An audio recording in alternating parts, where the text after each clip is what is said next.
करता रहा।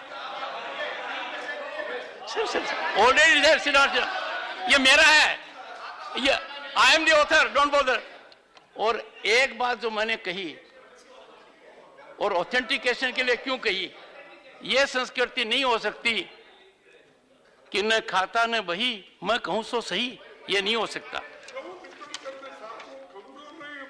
श्री जवाहर सरकार।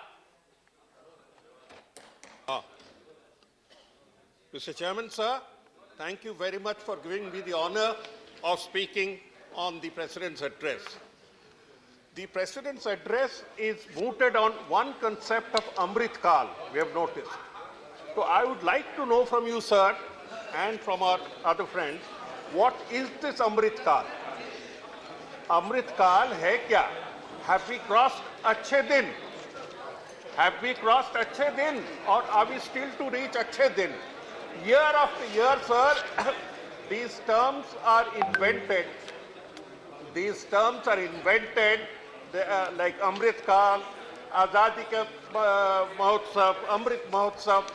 ये आज़ादी के अमृत महोत्सव पर मुझे दो शब्द कहना है कि we were very glad to see those whose genetic ancestors, whose political ancestors did not take part in the Azadi freedom struggle, were celebrating, were condoning, were making... Please, House in order, please. Sir, please, Mr. Nasir Hussain, please go back to your seat. Please, House to be in order. Thank you, sir. As I was saying, Azadi Ka Amrit Mahotsav became a celebration for the atonement of those who had not participated in India's freedom struggle. Those who had not. If you want, I can produce those documents. Now, talking of the other one, Achhe Din. Please. भाई साहब, please एक माननीय सदस्य, मैं आग्रह करता हूं आपसे, माननीय, प्लीज प्लीज प्लीज सर, कृपया सदन में शांति बना रखें। माननीय सदस्य प्लीज, माननीय जयराम रमेश जी, प्लीज प्लीज। हाँ sir, I hope this time is not deducted from my very limited account. Now, we were talking about Achhe Din, Amrit Kal, we were talking about Azadi Ki Amrit Mahotsav. These terms are invented every now and then to distract attention. As I said, Azadi Ki Amrit Mahotsav was celebration, was an atonement by those who did not take part in the national freedom struggle. Aage badhiye, Achhe Din. Sir, I was most expectant, like many other Indians, to be part of the Independence Day of last year, 2022, because several promises were made that would happen by Independence Day 2022. The first promise was farm income will be doubled by 2022 August. Has it happened? I leave it to the wisdom of the House. There was another promise that was repeated and repeated over the social media and the IT cell of a particular party, that we are heading to a $5 trillion economy and that will be complete by 15th August 2022. Sir, we were nowhere near the $5 trillion economy. We were promised that we will ride the bullet train on 15th August 2022. Sir, only 25% of the work is complete. We were told that there will be electricity in every house on a 24/7 basis by the 15th of August 2022. Whether it has happened or not, I leave it to the House. We were promised that Indian astronauts will be up there in space by that date. I started looking up, but I couldn't find any Indian astronaut. I don't know whether these are promises, whether these are Achhe Din, whether these are part of Amrit. Somebody called them, from their party, called them Jumla. Now, this biggest Jumla was, as you know, that 15 lakhs in everybody's pocket. That is nowhere in the scene. Nowhere has it happened. But the movie that was opposed, Pathan, that represents the essence of plurality, that represents the essence of our oneness, has won through, has secured record earnings. maybe the 15 lakhs will come from there. Sir, we believe in multiculturalism. We believe in multi-regionalism, looking at the smallest regions. Sir, one appeal that I make on behalf of my party and on behalf of the neglected people of Meghalaya is that Garo and Khasi be placed in the 8th schedule of the Constitution. An official request has been made, I repeat it. Now coming back to the President's address, I repeat, I draw sustenance from paras 9, 10, 13, where discussion has been centered on corruption. As you can guess, the most live issue of corruption now is about a particular conglomerate. Now, enough has been spoken about that issue, but the only thing that I would like to highlight is the role of the regulatory authorities. Sir, I have observed the regulatory authorities and the civil service, the way the regulatory authorities collapsed in the face of hard facts when Adani Green Energy's share value shot up by 5,500% in 2 years, 2.5 years. No regulator, SEBI, did look the other way around. At every point of time, the Reserve Bank has failed us.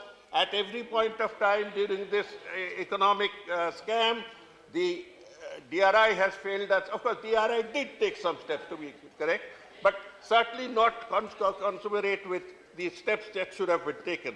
The most glaring example of missing in action was the Enforcement Directorate and the PMLA. They were so busy raiding the opposition that they didn't find time to look at one of the biggest scams in the history of India. Our party has supported the claim to send this to a JPC.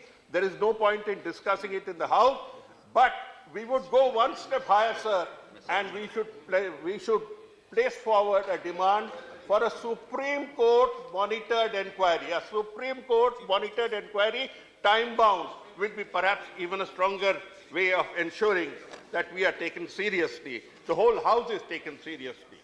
Sir, this report mentions about poverty.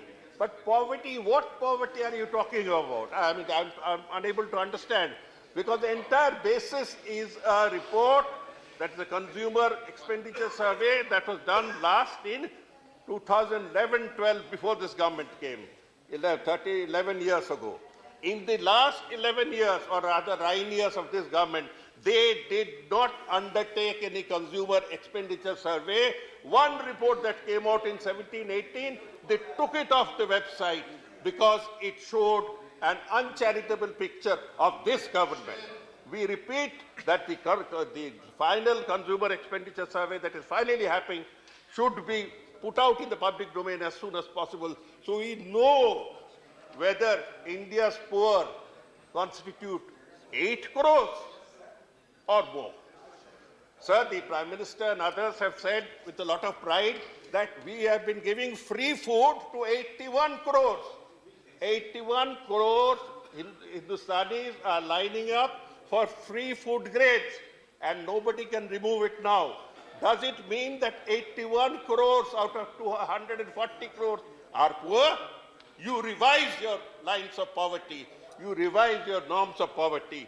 But come forward with facts. Come forward with facts. And in tackling poverty, as everyone knows, it's popular schemes like Narega and others that help.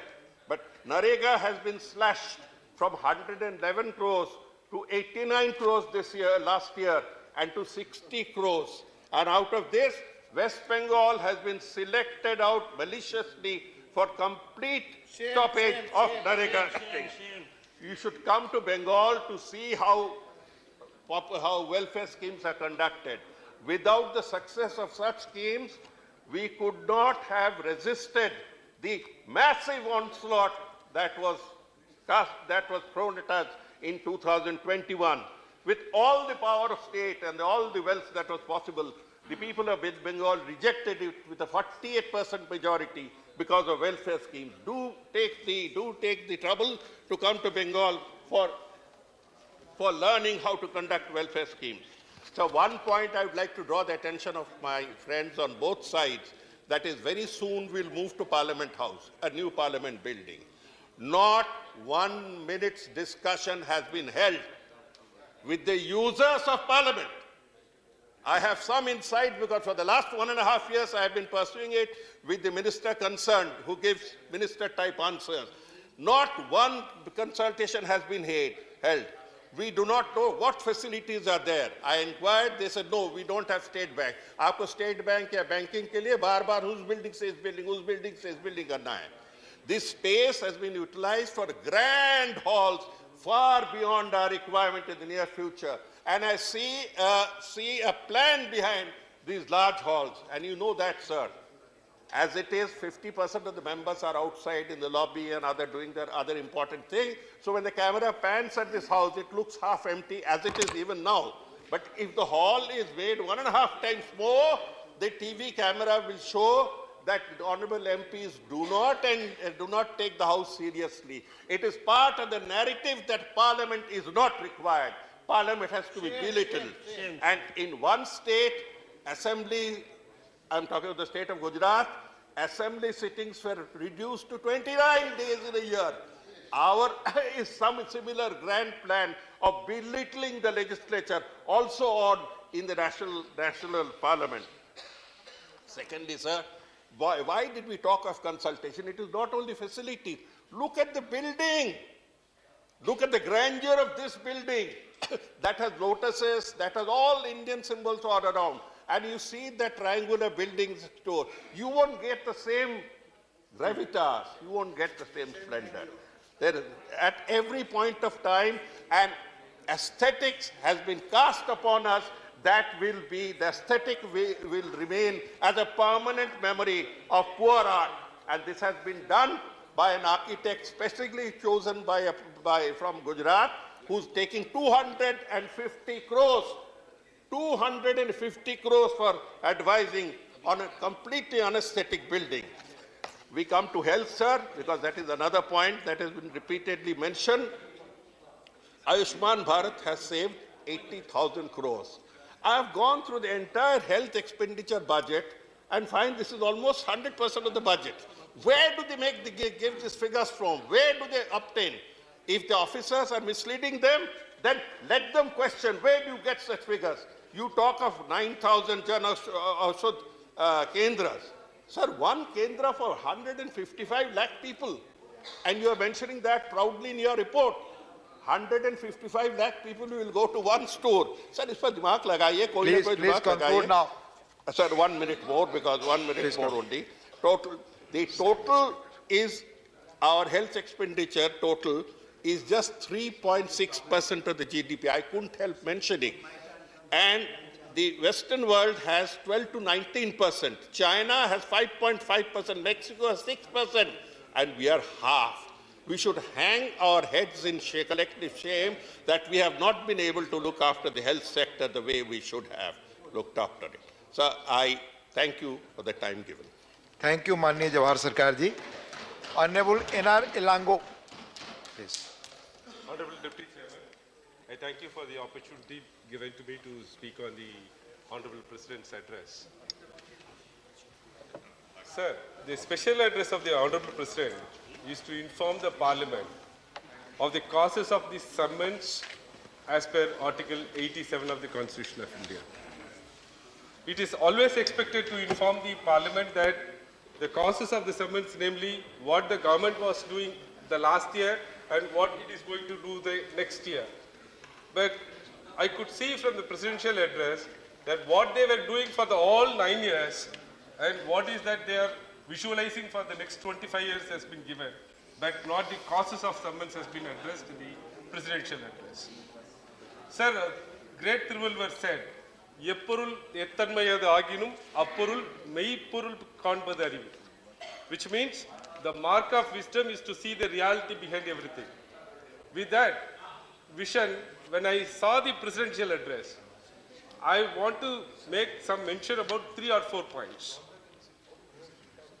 Democracy and federalism has been dealt in paragraph 79. And I quote, India's democracy was prosperous, strong, and will continue to be stronger in the future. In para 79 it is said. Sir, the true federalism in real spirit and substance and not in ornamental form would be seed for vibrant democracy. Democracy have to be practiced, not to be preached, sir. Where all democracy has been violated, I can quote, union shall not attempt centralization and should envisage decentralization by permitting the states to exercise powers of legislation and executive. The representative of the union government in the state should act as a catalyst, and their deed should not be against the legislative democracy of the state. Delegation of power to state should be real, and colorable intervention by the union would be destructive of the constitutional mandate of federalism.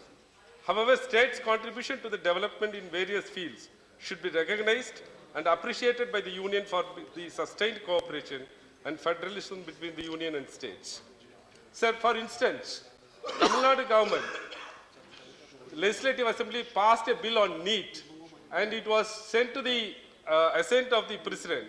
But for the best reasons known to them, the bill is kept in the cold storage for a long time. That bill has not been approved, and various reasons are given by the union in not approving the bill. The governor of the state of Tamil Nadu is not giving his assent on most important bills of the state, namely banning of online lottery and certain bills which, with respect to the university. The assent neither denied nor returned, the bills are neither assented to or nor returned to the Legislative Assembly, kept in the cold storage. This is not only happening in Tamil Nadu, sir. This is happening in Telangana, this is happening in Kerala. How then you talk about democracy and federalism? You have to practice democracy, not only preach the words. Sir, the judiciary is concerned. Fair and independent judiciary is the hallmark of the civilized society.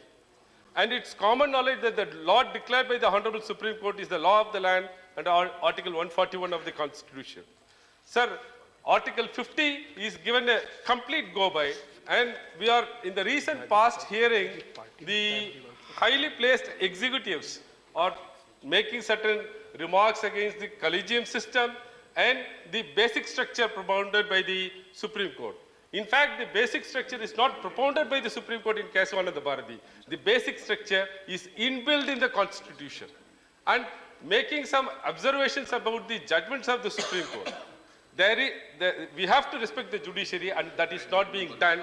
Article 50 is being violated. That separation of power is being completely violated by this government. And sir, the collegium is concerned. Twice we passed the NJAC bill, and it was struck down by the Supreme Court by a recent judgment.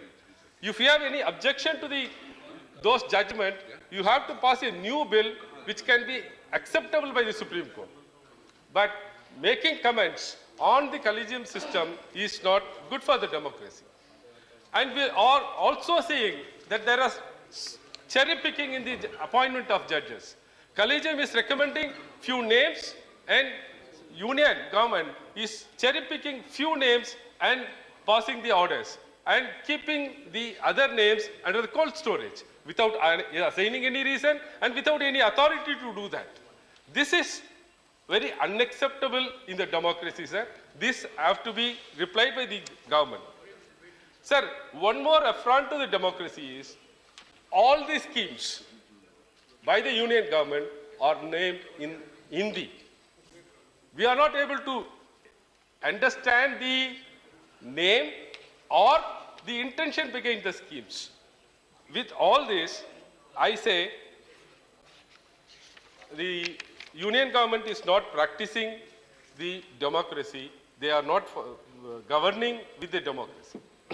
As far as the corruption is concerned, at paragraph 9, it is said by the presidential address that an effective system has also been put in place to end practice of favoritism and corruption in the government machinery. Sir, you know, the people of India know that in 2018, this government has almost neutralized the corruption law. There are few provisions which were in vogue. In 1988 Act, you have removed them and decriminalized most of the acts of the corruption. And naturally, corruption will come down, sir. Now, take 13(1)(d). There were two good provisions. The 13(1)(d) has been completely wiped off. And you say now the corruption has been brought down. Yesterday, when Mr. Thambidurai was speaking, he said about something, the cases which were ended up in acquittal. But it is only during the ADMK rule. Tamil Nadu, not only Tamil Nadu, Kodinadu was also looted. Please, please. It is not a state subject, sir. We'll see, yes, please. We'll see. Right, we'll see. We'll see. We'll see. Please, please. Sir, I have only 2 minutes. Please take your subject. Please speak on the subject. Sir, in You know he paragraph will not 2. be raising a state subject. Please. Sir, Yes, we'll see. We'll see. Please. Sir, in paragraph 2, the presidential address says about a Bharat which has no poverty and where the middle class is also prosperous. Everywhere they say Bharat when they are talking about the future. The discriminate use of the term Bharat vis-a-vis India stirs a speculation in the minds of the general public that a subtle design is envisaged by the Union to proclaim India in future as Bharat, which will prove to be fatal for the existence of the unity and diversity of this great nation, India. Sir, there is a Ekaleva model schools, about 400 has been opened. We are very happy to know about that Ekaleva model schools. I only hope and believe that this government, by not providing job opportunities to those students, taking the thumbs of those students like Dronacharya. They have to give job opportunities to them. Sir, while coming to the women empowerment, today in Tamil Nadu, our Honorable Chief Minister, Thiru Muthuvel Karunanidhi Stalin, is inaugurating the second phase of Pudumai Pen scheme, which is otherwise known as a modern girl or a revolutionary girl. Muvalo Ramamritam Ammayar Higher Education Assistance Scheme is been in vogue in Tamil Nadu. The government of Tamil Nadu has launched this scheme to enhance the enrollment ratio of girls from government schools to higher education institutions.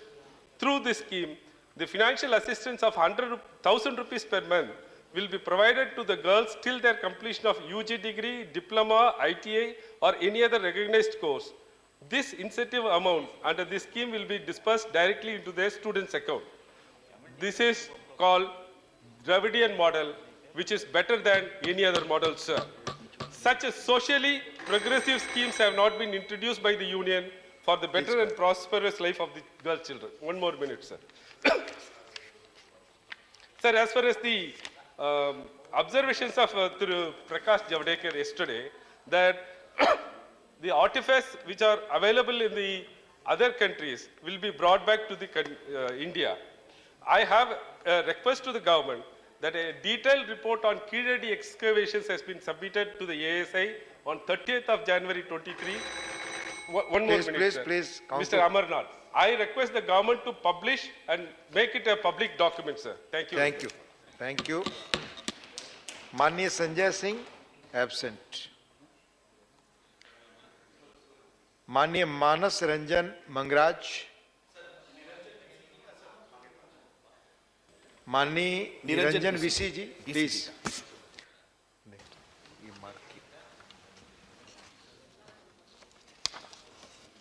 Thank you, Honorable Vice Chairman, sir. I stand here to support the motion of thanks on the speech delivered by the Honorable Vice President, Honorable President of India, the first tribal woman President, who is proud of tribals of India. However, I, on behalf of my party BJP for the development of tribals of Odisha, want to highlight some important issue concerned to my state of Odisha and demand attention of the central government on these important issues of Odisha. Firstly, inclusion of 169 tribal groups or parts of such tribes pertaining to Odisha, as recommended by our Honorable Chief Minister Sri Naveen Patnaik. The left out scheduled tribes are Sohara, Tamadia, Bhanjapurana, Kolanga, Paharia, Jhodia, मांकड़िया दुरुआ चुकटिया भुंजा पाउड़िया भुंजा अमानतिया बेलदारगंड बुड़ूकंध बुढ़ासबरा भक्ता बैगदबा बेरेंगा झोड़िया परजा चेरंगा कोल्हो Champua कमारो such type of 100 of tribal communities. These communities proposed for inclusion are actually subsets or phonetic variation of the name of the existing ST communities, but are still deprived of the benefit available by ST with similar tribal characteristics residing in different parts of the state, who have since been notified as ST. Inclusion of the left out communities will give them their much needed recognition as scheduled tribe and ensure them social justice in accordance with the provision of the Constitution of India. Secondly, sir, withdrawal of 18% GST on candle. Our Honorable Chief Minister of Odisha, Sri Naveen Pandey, has been demanding to withdraw 18% GST on candle in the greater interest of the state of Odisha, as more than 8 lakhs poor tribal people associated with the trade are getting affected. The tribal people collect the leaves as part of their right defined under scheduled tribe and other traditional forest dweller recognition of Forest Act 2006. The imposition of GST of 18% on candle leaf is adversely affecting the trade. This in turn affects the livelihood of candle leaf pluckers, binders, and seasonal workers, and the implementation of the social security and welfare scheme for them. In the interest of the livelihood of the community, it is urged upon to withdraw the imposition of GST on candle leaf for the greater interest of the state of Odisha. Thirdly, inclusion of tribal languages in the 8th schedule of the Constitution of India. Odisha has the third largest tribal population in the country. As per census 2011, 40% of the population in Odisha belong to scheduled tribe and scheduled caste communities. The state is home to 13 PVTG groups. Language remains a huge obstacle for the attainment of education for tribal children. Learning should necessarily also consider the pertinence of each medium of instruction for different linguistic and cultural backgrounds. Government should focus on developing multilingual pedagogic instrument, teaching learning materials in the local dialect, considering the tribal socio-cultural surroundings. Odisha's language continues to be disregarded. We demand that the tribal language like Ho, Bhumij, and Mundari be included in the 8th schedule of the Constitution of India. Fourthly, the tribal subplan, TSP, and KBK project should be restored and budget provision should be made for development of tribals of Odisha. मैं केंद्र सरकार से ये भी जो कि हमारा महामहिम राष्ट्रपति जी है, हमारा उड़ीसा की, हमारा आदिवासी देश की गर्व और गौरव है, भारत की और सारा दुनिया की आदिवासी की वो गर्व और गौरव है। और हमारा ऑनरेबल चीफ मिनिस्टर श्री नवीन पटनायक जी सपोर्ट किए, तो उसके जो फास्ट भारत आज़ादी की अमृत महोत्सव के काल में जो हमारे जॉइंट सेशन में जो भाषण दिए, अभिभाषण दिए, वो सारे दुनिया के लिए, सारे विश्व के लिए एक बहुत बड़ा गर्व और गौरव की बात है। और हमारे सारे विश्व के 50 करोड़ आदिवासी के लिए बहुत बड़ा गौरव की बात है। तो हमारे आदिवासी के जो विकास के लिए, शिक्षा, स्वास्थ्य, सामाजिक, अर्थनैतिक विकास के लिए केंद्र सरकार ध्यान दें, आदिवासी का विकास के लिए। और हमारा आदिवासी का जो शिक्षा क्षेत्र में हम पिछड़े हैं सारे देश में, आदिवासी का परसेंटेज ऑफ पॉपुलेशन 8.5 है, लेकिन 7.5% रिजर्वेशन मिलता है सेंट्रल गवर्नमेंट के जॉब में, तो उसको भी 8.5% करना चाहिए। जैसे हमारा नवीन पटनायक जी ने उड़ीसा में 22.5% एजुकेशन में रिजर्वेशन किए हैं, एम्प्लॉयमेंट में 23.5% रिजर्वेशन किए हैं, महिलाओं के लिए 50% रिजर्वेशन किए हैं, और इलेक्टिव पोस्ट में भी 23.5% रिजर्वेशन किए हैं फॉर शेड्यूल्ड ट्राइब। ऐसे सेंट्रल गवर्नमेंट भी जहां मिनिस्ट्री ऑफ ट्राइबल अफेयर्स है, और ट्राइबल के अफेयर्स के लिए, ट्राइबल के डेवलपमेंट के लिए सब डेवलपमेंटल जो स्कीम है, प्रोजेक्ट्स हैं, केबीके स्कीम था, ट्राइबल सब प्लान था, सोशल शेड्यूल कास्ट सब प्लान था, वो सबको रजिस्टर करेंगे तो बोथ शेड्यूल ट्राइब और शेड्यूल कास्ट कम्युनिटी का डेवलपमेंट होगा। तो I will conclude by saying that fruits of development are to be shared equitably, but the focus should be on weaker section, particularly scheduled tribe and scheduled caste of the society on economic criteria. Thank you, sir. Thank you. Dr. K. Kesar Rao, not present. Professor Manoj Kumar Jha.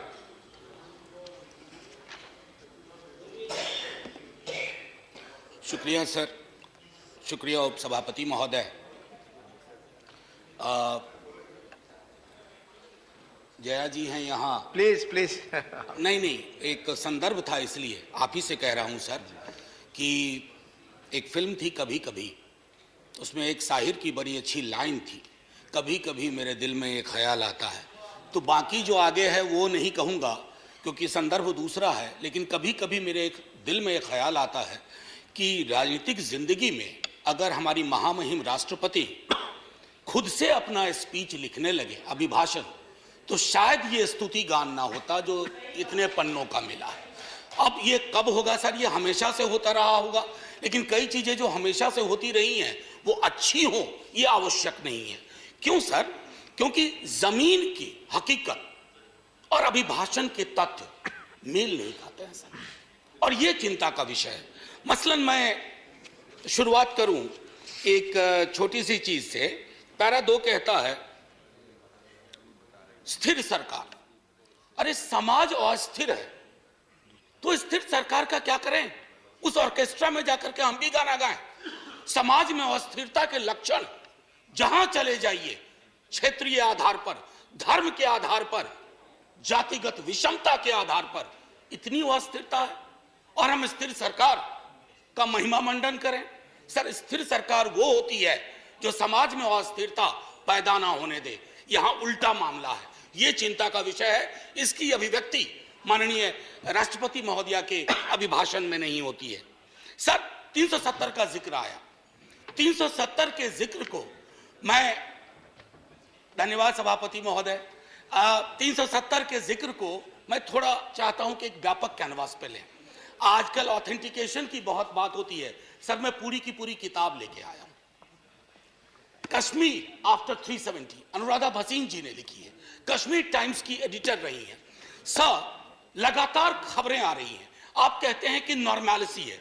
Sir, Delhi के दरबार से नॉर्मैलिसी बोलना और कश्मीर में जाकर के उस नॉर्मैलिसी को महसूस करना, इसमें बहुत बड़ा फर्क है सर। महीनों से वहां बुलडोजर चलाए जा रहे हैं, कहा जा रहा है सरकारी जमीन से अतिक्रमण घट रहा, लेकिन सर लोगों के घर तोड़े जा रहे हैं बिना नोटिस के। मैं बार बार कहता हूं माननीय सभापति महोदय आपके माध्यम से, सर कश्मीर को जमीन का टुकड़ा ना समझा जाए।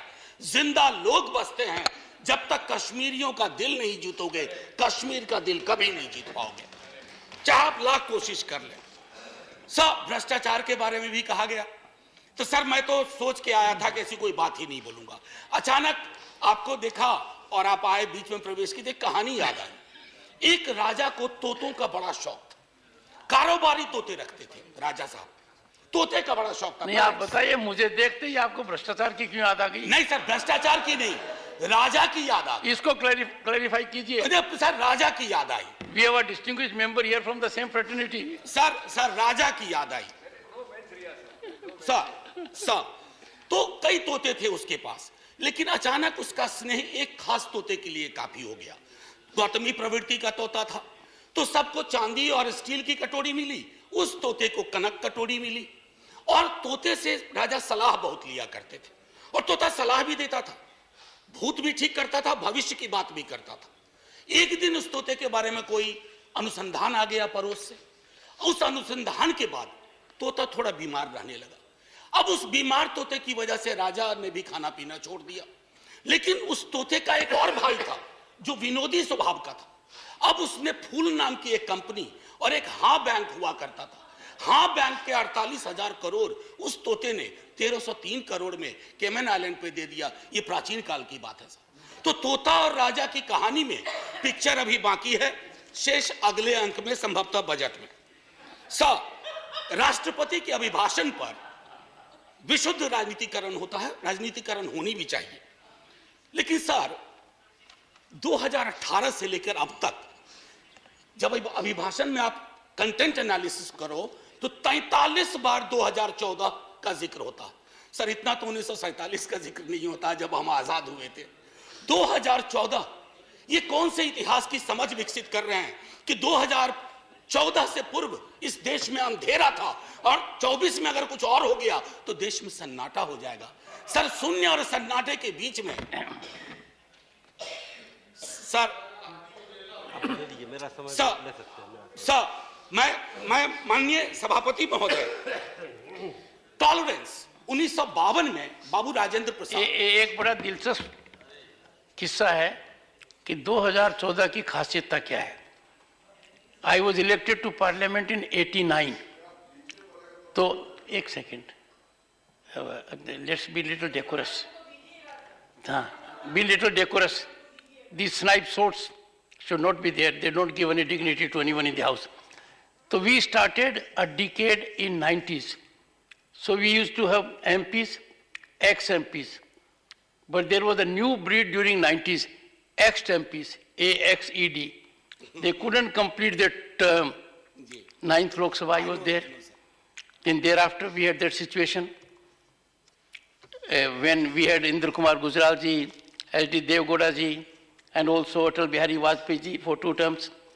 So that particular phase of 30 years where the country had coalition governance came to an end in 2014. That was the reason.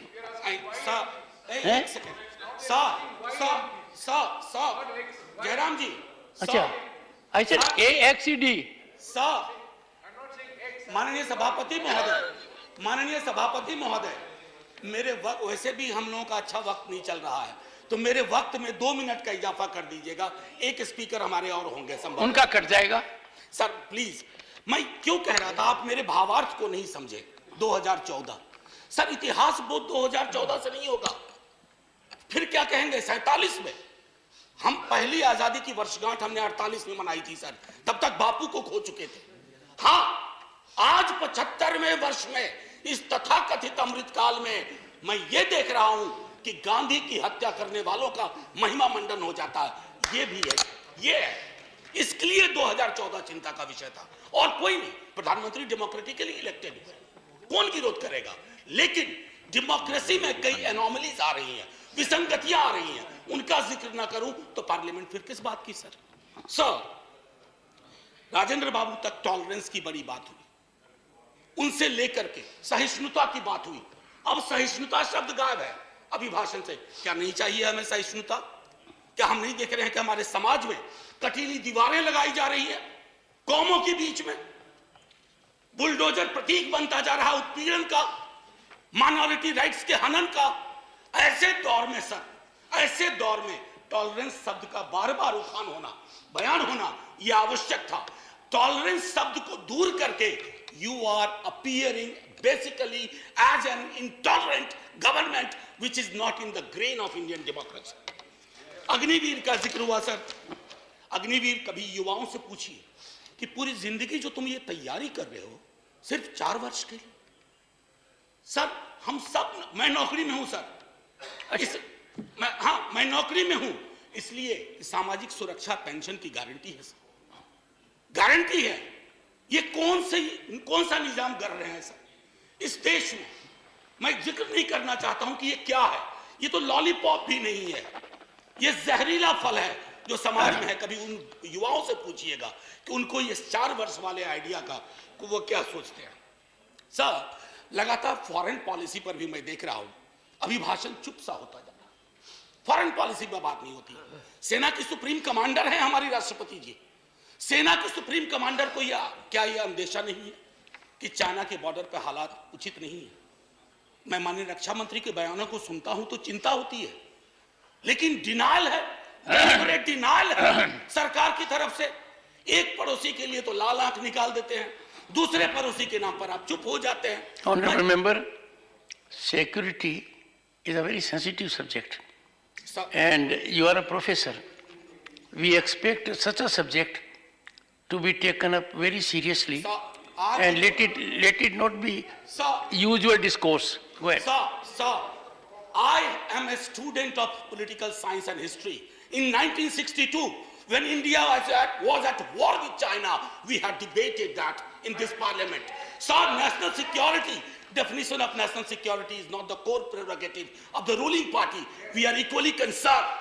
और मैं तो कहूंगा कि तराजू उठा लो ना भाई, आविष्कार करवा लो किसके अंदर कितना पेट्रियोटिज्म है, पता चल जाएगा हकीकत क्या है और फसाना क्या है, अफसाना क्या है। ये मैं कहना चाहता था। सर, लगातार बीते वर्षों में अगर मैं कहूं, फिलिस्तीन का जिक्र हुआ करता था।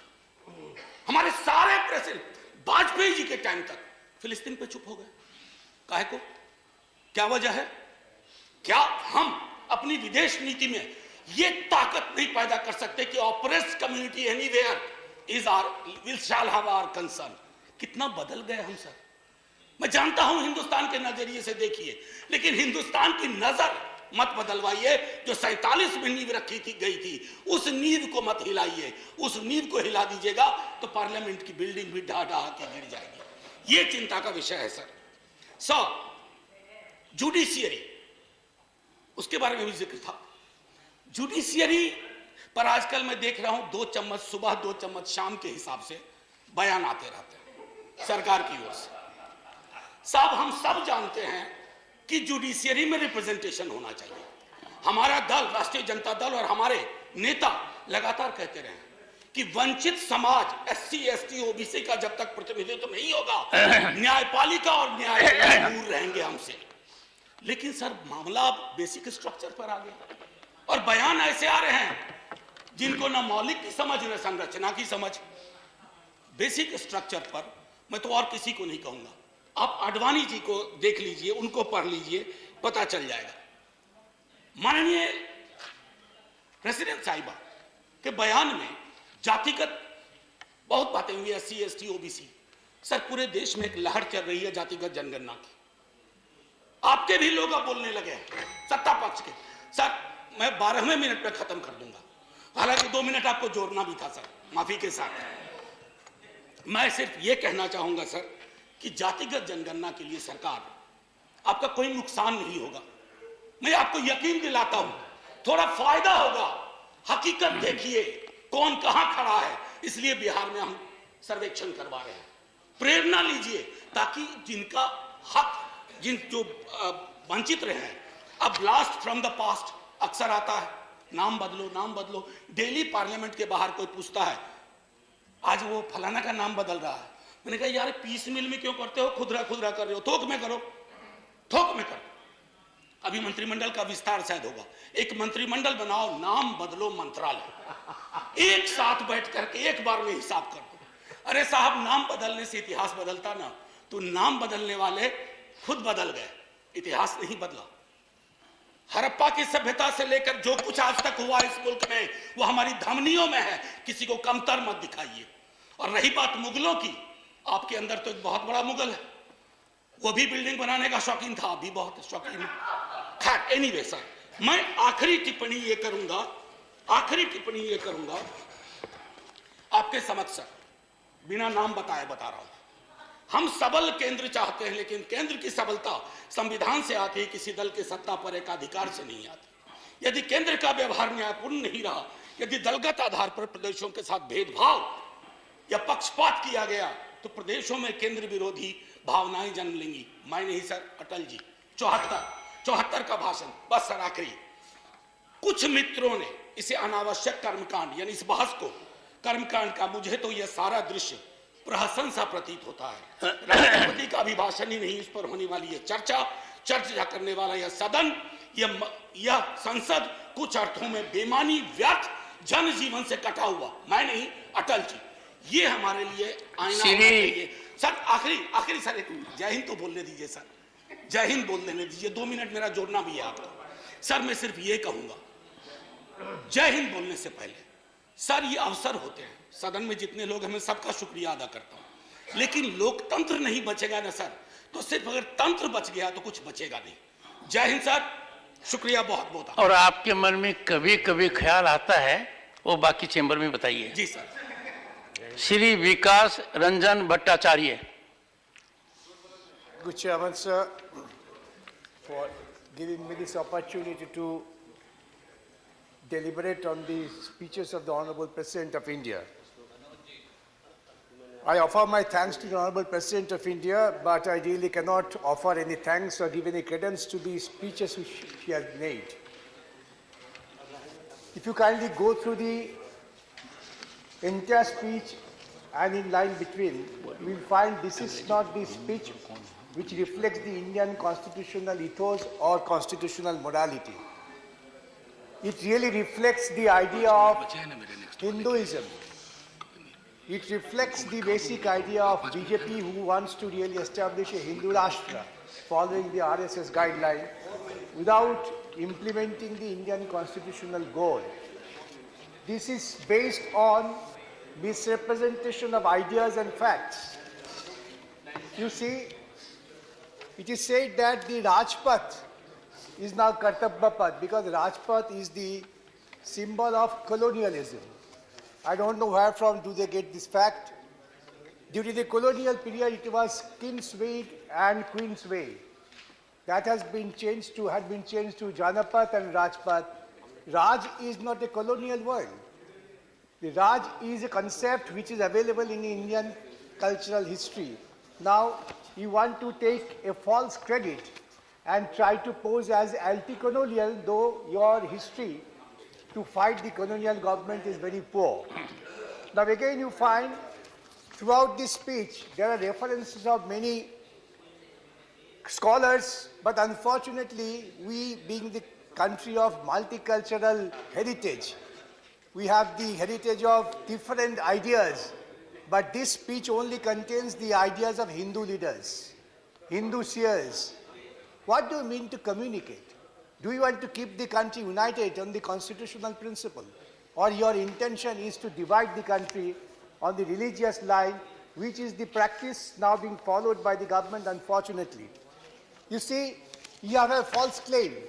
I don't know who had advised the Honorable President to make this statement. Triple Talaq. Triple Talaq was the contribution of the Honorable Supreme Court of India.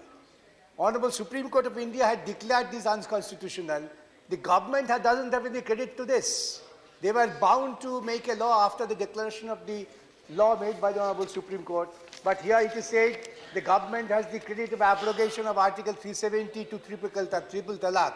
Why this false information you want to communicate to the country through the President of India? Now you say we have poverty eradication. Kindly see, the Constitution wants the scientific temper. And here you are really trying to communicate most unauthentic, unscientific idea. Poverty does not bring illness. It says poverty is illness. For instance, major cause of poverty is illness. Is it right? Or illness is because of poverty. You want to try to put the cart before the horse. You do not want to eradicate poverty, but you want to eradicate illness. This is a wrong concept by which you cannot neither eradicate poverty nor you take care of illness. And in the name of taking care of illness, you want to take credit the Ayushman Bharat. What the Ayushman Bharat has done, your claim that 80 crore of people has to be fed with the rice, 5 kg of rice, does it reflect your confidence in the country, economy, or it reflects your weakness? You want to take the credit out of nothing, and the President of India, unfortunately, was made to make these statements. Now can you see how we have destroyed the country, its eco-balance? You claim that our heritage connects to our roots. We Ajodhya Dham, so many dhams. But you do not mention that this Joshimath is sinking because of your unwise decision to construct roads for the purpose of pilgrimage and make it a pilgrim spot. And this sinking of Joshimath is another instance of reflection of your destroying the eco-balance of the country. This eco-balance of the country has to be maintained while you are making construction, not for the purpose of Hindu pilgrimage. Again I find, you say that is the slave mentality. If the Rajpath is slave mentality, then what would be your discharge of duty to the people of country? You have to discharge a Raja Dharma, which you do not do. And Kartavya Path means that you have decided what you will do, and that is reflected through the speeches. That is the Hindu nationalism. Against that, we have been fighting, and we invite all people to get together. Sir, the strength of a government, I will finish since you have given the bell. Strength of a government lies in its power to face the opposition. The strength of a government lies, if you are an honest government, you should not get scared of any investigation. Now, entire House is demanding JPC to have investigation on a particular corporate affairs. Why do you get scared of it? Sir, from your chair, you will direct the Treasury bench that if you are honest, go for JPC, let there be an investigation, face it. Siri. Without this, sir, the presidential address would take us nothing, nowhere. Shri Anil Prasad Hegde. Chairman, sir, I rise to speak on the motion of thanks. First of all, on certain issues, I want to say the government's stated policies and actual actions are in contradiction to each other, sometimes to the point of serious conflict and not just divergence. सरकार का जनहित काम का प्रशंसा होना चाहिए, करेंगे भी। देश में कोई चीज़ सही नहीं चल रहा हो तो सुधारने के लिए भी सुझाव देंगे। Presidential address says जल जीवन मिशन के तहत 3 वर्षों में करीब 11 करोड़ परिवार पाइप वाटर सप्लाई से जुड़ चुके हैं। इस बात के लिए सरकार बधाई का पात्र है, धन्यवाद देता हूं।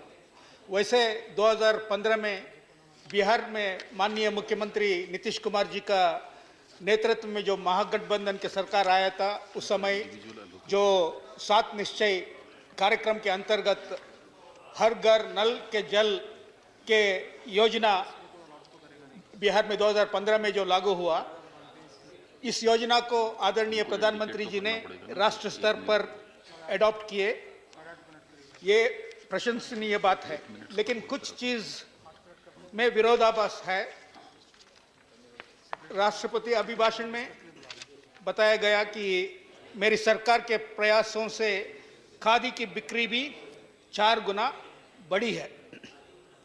सभापति महोदय, आप जानते हैं खादी के मतलब hand spun and hand woven fabric, जो हाथ से कताई हुआ सूत से बुनकर जो कपड़ा बुनते हैं, ये खादी होता है।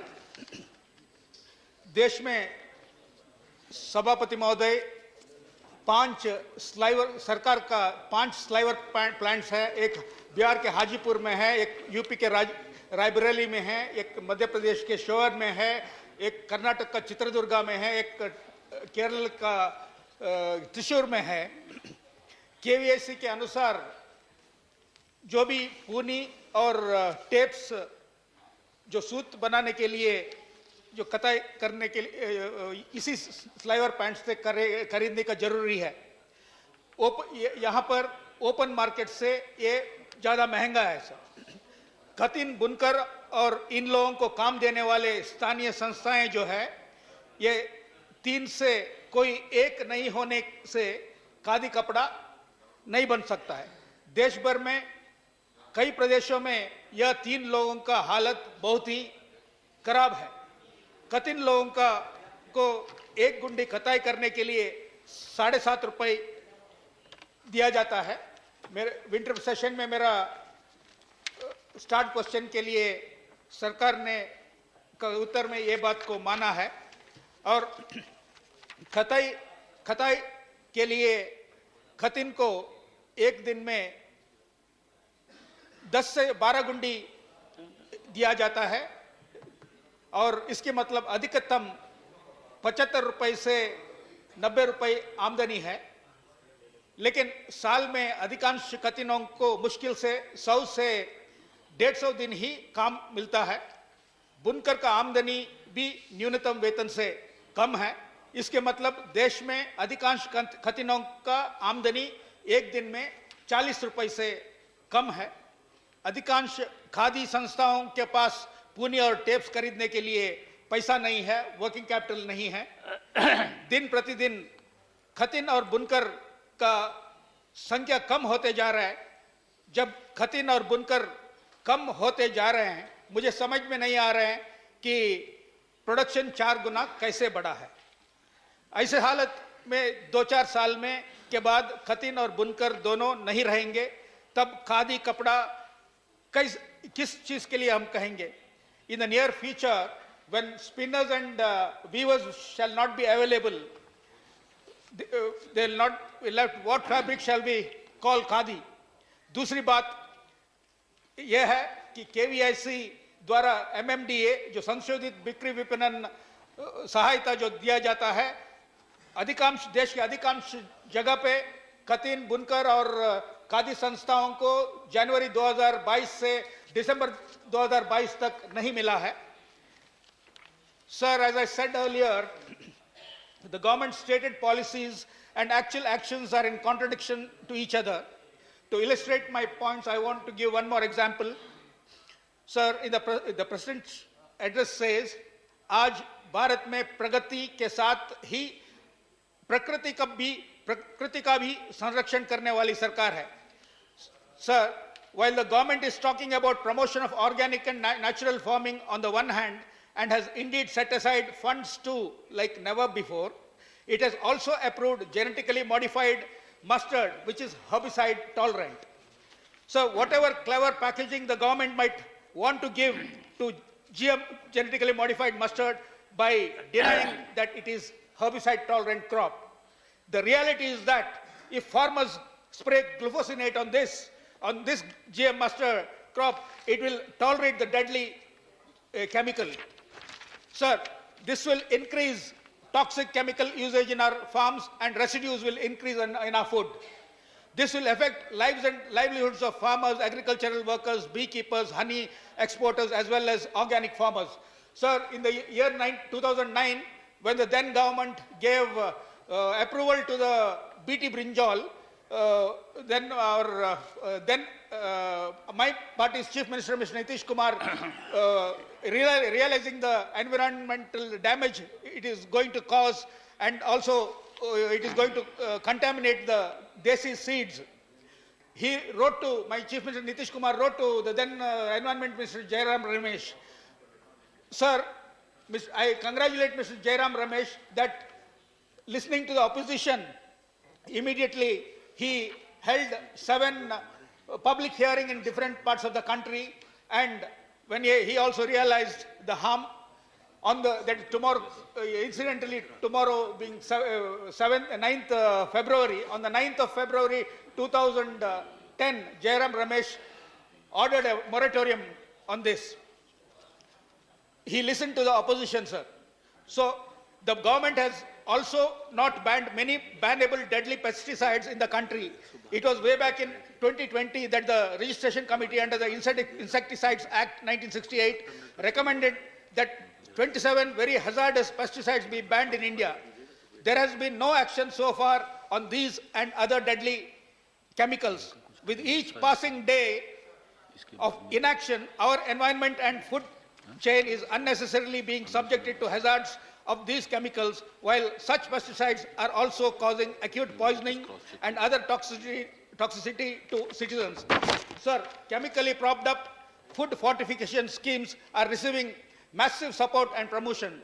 There has been no initiative to support conservation and distribution of traditional varieties of seeds, which are not only nutritious but will provide adaptation capacity in the age of climate change and support the natural farming initiatives. I urge the government to look into this matter too. Sir, I have pointed out the contradictions. Sir, on the question of GM crops, Jairam Ramesh and the then UPA listened to Nitish Kumar and the opposition and the civil society. Today, on this issue, I urge the government at least to listen to your own organizations, the Bharatiya Kisan Sangh, who have protested at the Ramlila Maidan on this issue during the winter session, and the Swadeshi Jagran Manch. Sir, elections in Nagaland are going on. Nagaland, in the 2018 election, the present ruling government, of which the BJP is a partner, had said the election for solution. So far, the solution has not come. Thank you. Shri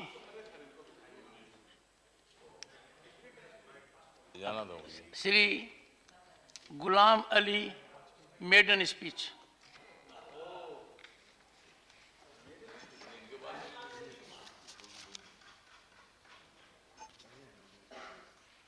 chairman sir,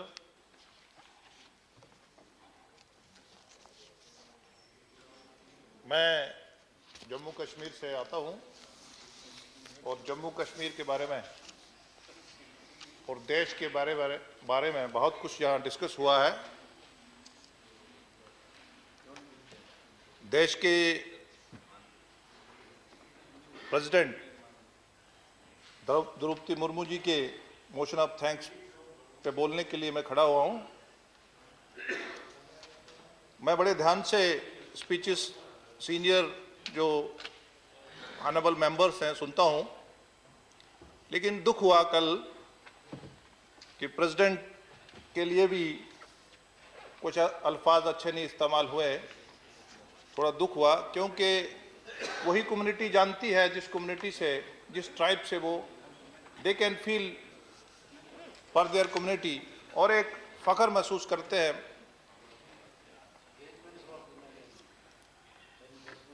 जहां तक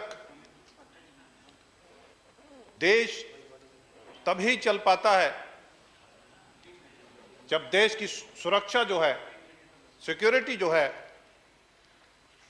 वो मजबूत हो और उन हाथों में हो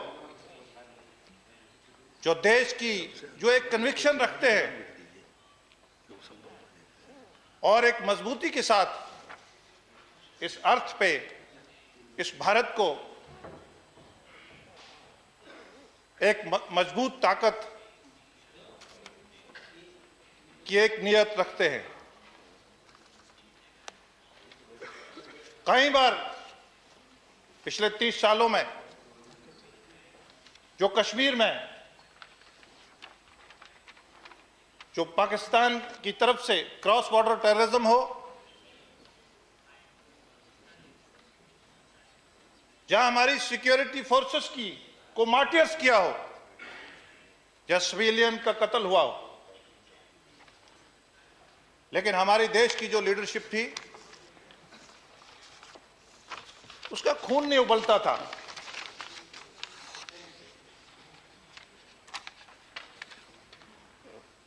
और पिछले आपने पुलवामा अटैक पे देखा होगा कि हमने पाकिस्तान के अंदर घुस के अटैक करा और देश की जो वजूद है और जो सिक्योरिटी है और उसको करारा जवाब दिया।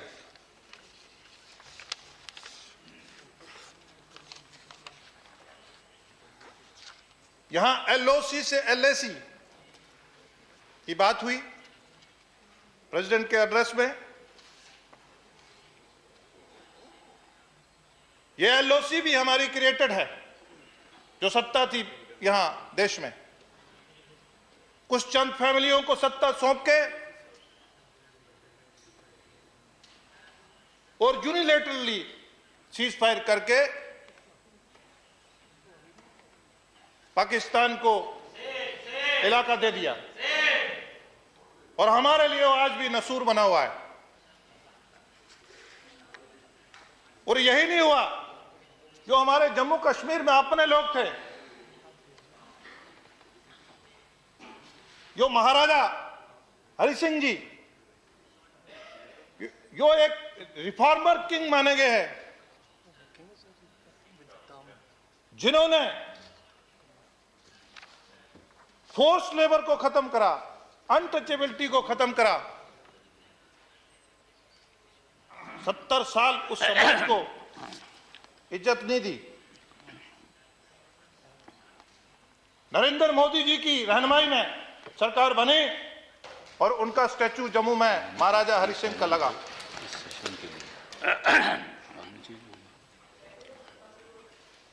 कश्मीर का गरीब कश्मीरी हो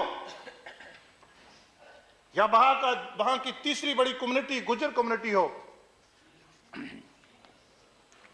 इन्होंने इंटेंशनली पीओके को इसलिए यूनिलेटरल सीज फायर करा था कि अगर ये कम्युनिटी इधर रहेगी तो कुछ फैमिलीज को जिनको लॉन्च करा था उनकी कभी हुकूमत नहीं बन पाएगी। पहली बार देश के वजीर आजम नरेंद्र मोदी जी, तब चीफ मिनिस्टर थे, उन्होंने ललकार रैली, जम्मू में एक बहुत बड़ी सलाब रैली हुई, उसमें हजारों की तादाद में मुस्लिम समाज ने शिरकत की। वहां उन्होंने कमिटमेंट करी थी कि जिन कम्युनिटीज को 70 साल पॉलिटिकल एम्पावर नहीं करा गया, अगर मैं देश का वजीर आजम बनूंगा, मुझे मौका मिलेगा तो मैं उनको पॉलिटिकल एम्पावर करूंगा। देश के वजीर आजम नरेंद्र मोदी जी ने बनते ही वहां पंचायत पे रिजर्वेशन दिया, वहां ब्लॉक डेवलपमेंट काउंसिल्स में वहां honourable chairman, block development councils का कंसेप्ट ही नहीं था। बड़ी बड़ी बातें करते थे हम, 73 अमेंडमेंट, 74 अमेंडमेंट, लेकिन प्रैक्टिस में नहीं करा। और वहां डीडीसी और पूरी रिजर्वेशन जिस समाज ने सोचा नहीं तक नहीं था, उसको भी, वो भी जिला परिषद के डीडीसी के चेयरमैन जिलों में बने। ये नरेंद्र मोदी जी के होते ही मुमकिन हो सकता है। आज क्रॉस बॉर्डर टेररिज्म अपना लास्ट उसमें है, बुखलाट में। आज नहीं, कभी स्टिकी बम लेके आता है, कभी टनल निकालता है, कभी ड्रोन से हमारे इलाके में हथियार फेंकता है। लेकिन आज मिलिटेंट की, टेररिस्ट की उम्र जो है, जो क्वेश्चन उठाते हैं वहां नॉर्मलसी नहीं है, जिनकी आंखों से दिखता नहीं है। आप टेररिस्ट का एज को देखिए कि वो कितना जल्दी न्यूट्रलाइज होता है। इसी का नाम कन्विक्शन है, इसी का नाम नरेंद्र मोदी है।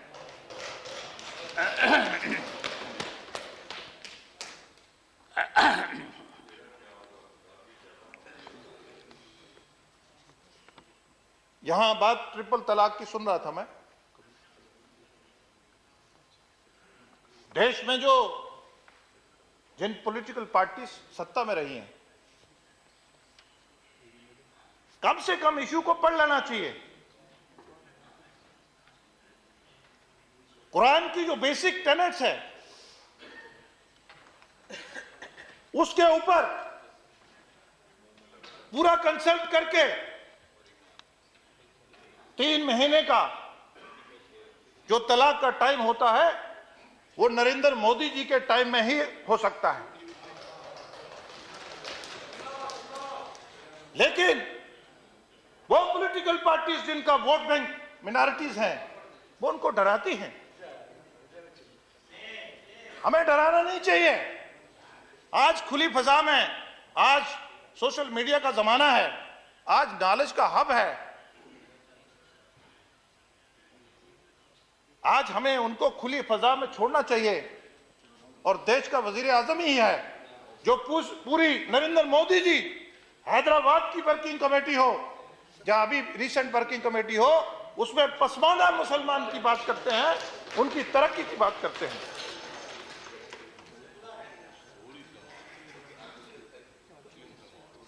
मुझे चेयरमैन साहब, मुझे एक लास्ट राइट्स में 40वां होता है, मुझे रिमोट इलाके पुंछ में एक 40वें में जाने का मौका मिला।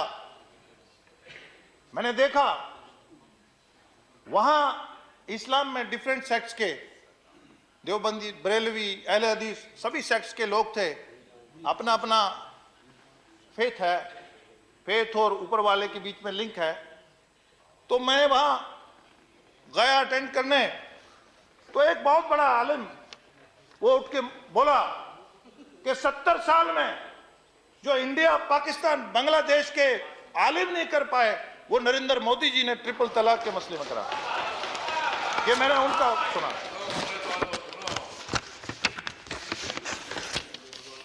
अभी हम G20 को होस्ट कर रहे हैं।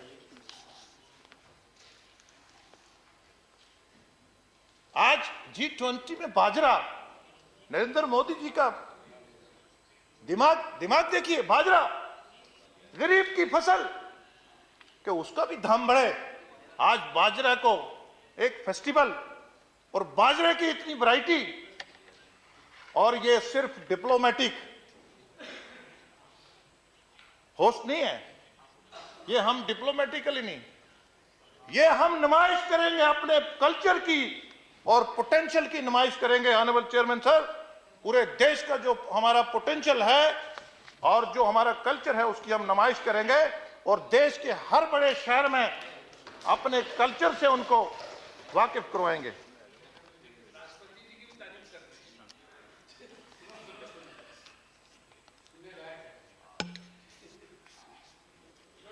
आपको डाइजेस्ट होगा क्या? कल तो डाइजेस्ट हुआ नहीं।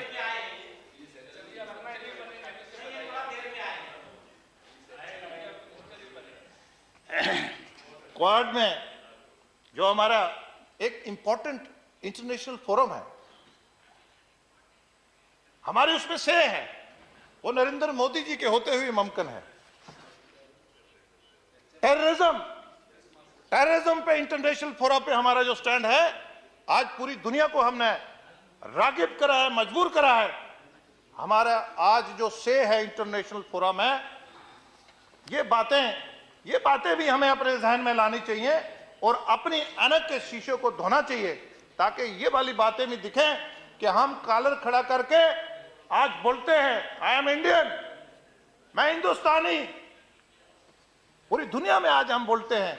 कल तक हम शर्म करते थे, हमारा मुल्क मजबूर सा दिखता था, गरीब, लेकिन आज हम फख्र से बोलते हैं आई एम इंडियन। आज इंटरनेशनल ऑर्गेनाइजेशन की रेलेवेंस को कभी हुआ कि देश भारत आज इंटरनेशनल फोरम को रेलेवेंस को क्वेश्चन करता है, उनकी एफिकेसी को।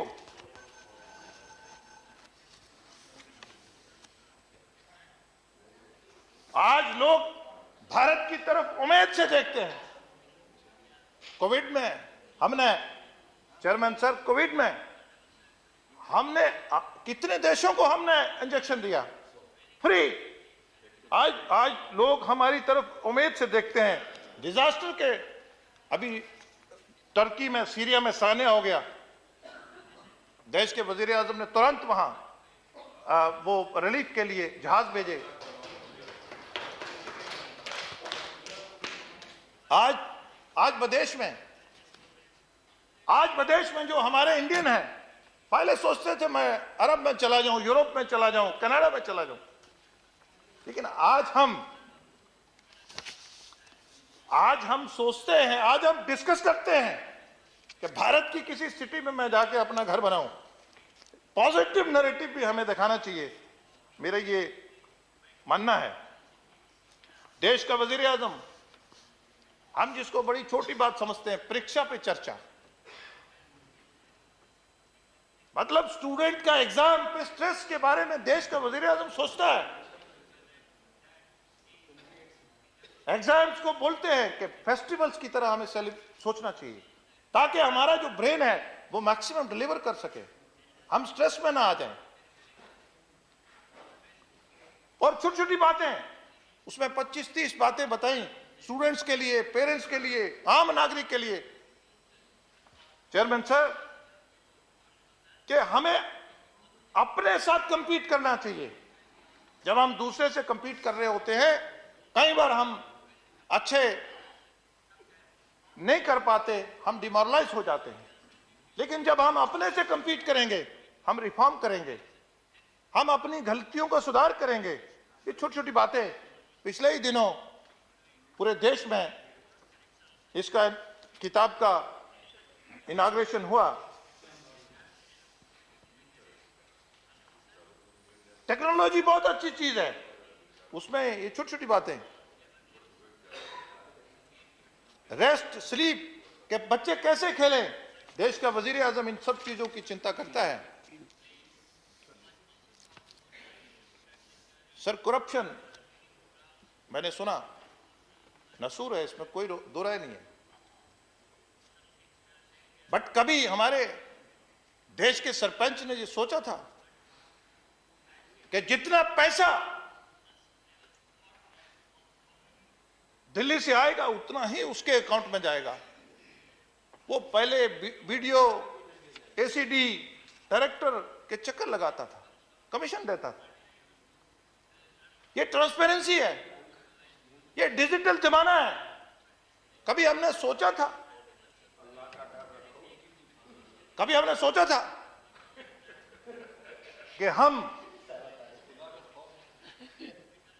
सोचा था अभी तो शुरुआत ही नहीं हुई। First 16 minutes. मैं स्टूडेंट हूं sir. Okay, one more minute. 16 minutes are over. One more minute. Normal practice is 15 minutes. Around 1 minute. You have made very impactful. It's a very impactful address. Sir 10 One more page minute. है, 2-3 page हुआ। Round up. Sir बात यह नहीं है कि भाषण कहां भेजना है, बात यह है कि हमारी नीयत साफ है। हमें देश के वजीर आजम ने उस कम्युनिटी से लाया जो आपको 70 साल नहीं दिखी, और उसको आपने सिर्फ वोट बैंक इस्तेमाल करा। बात यह है।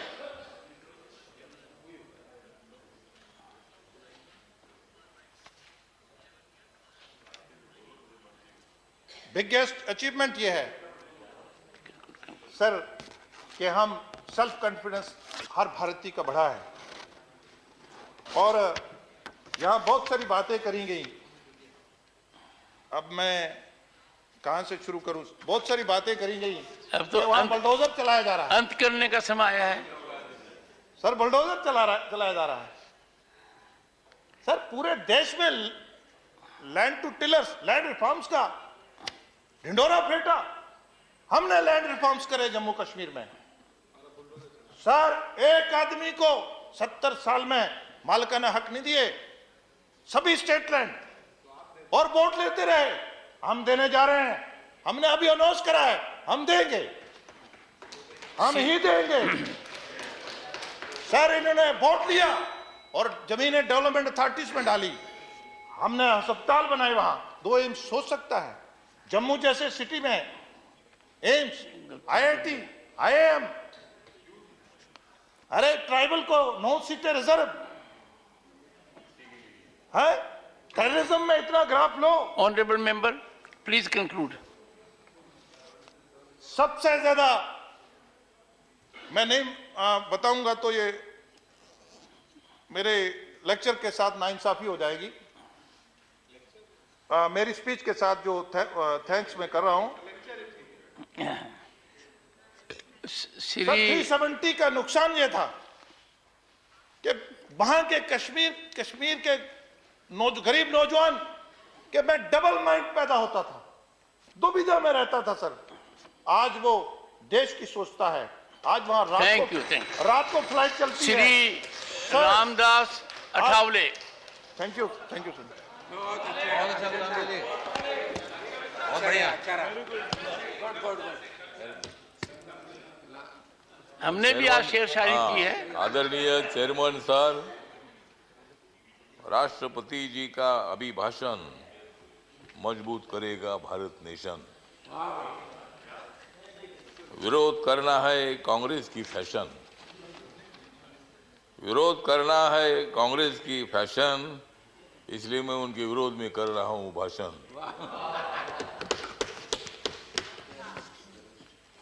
कांग्रेस वालों, जितनी बढ़ानी है उतनी बढ़ाओ दाढ़ी। कांग्रेस वालों, जितनी बढ़ानी है उतनी बढ़ाओ दाढ़ी, लेकिन मोदी जी की बहुत ही है मजबूत बॉडी। मोदी जी को मालूम है देश के तमाम लोगों की नाड़ी। मोदी जी को मालूम है देश के तमाम लोगों की नाड़ी, फिर कांग्रेस की कैसी चलेगी उनके सामने गाड़ी।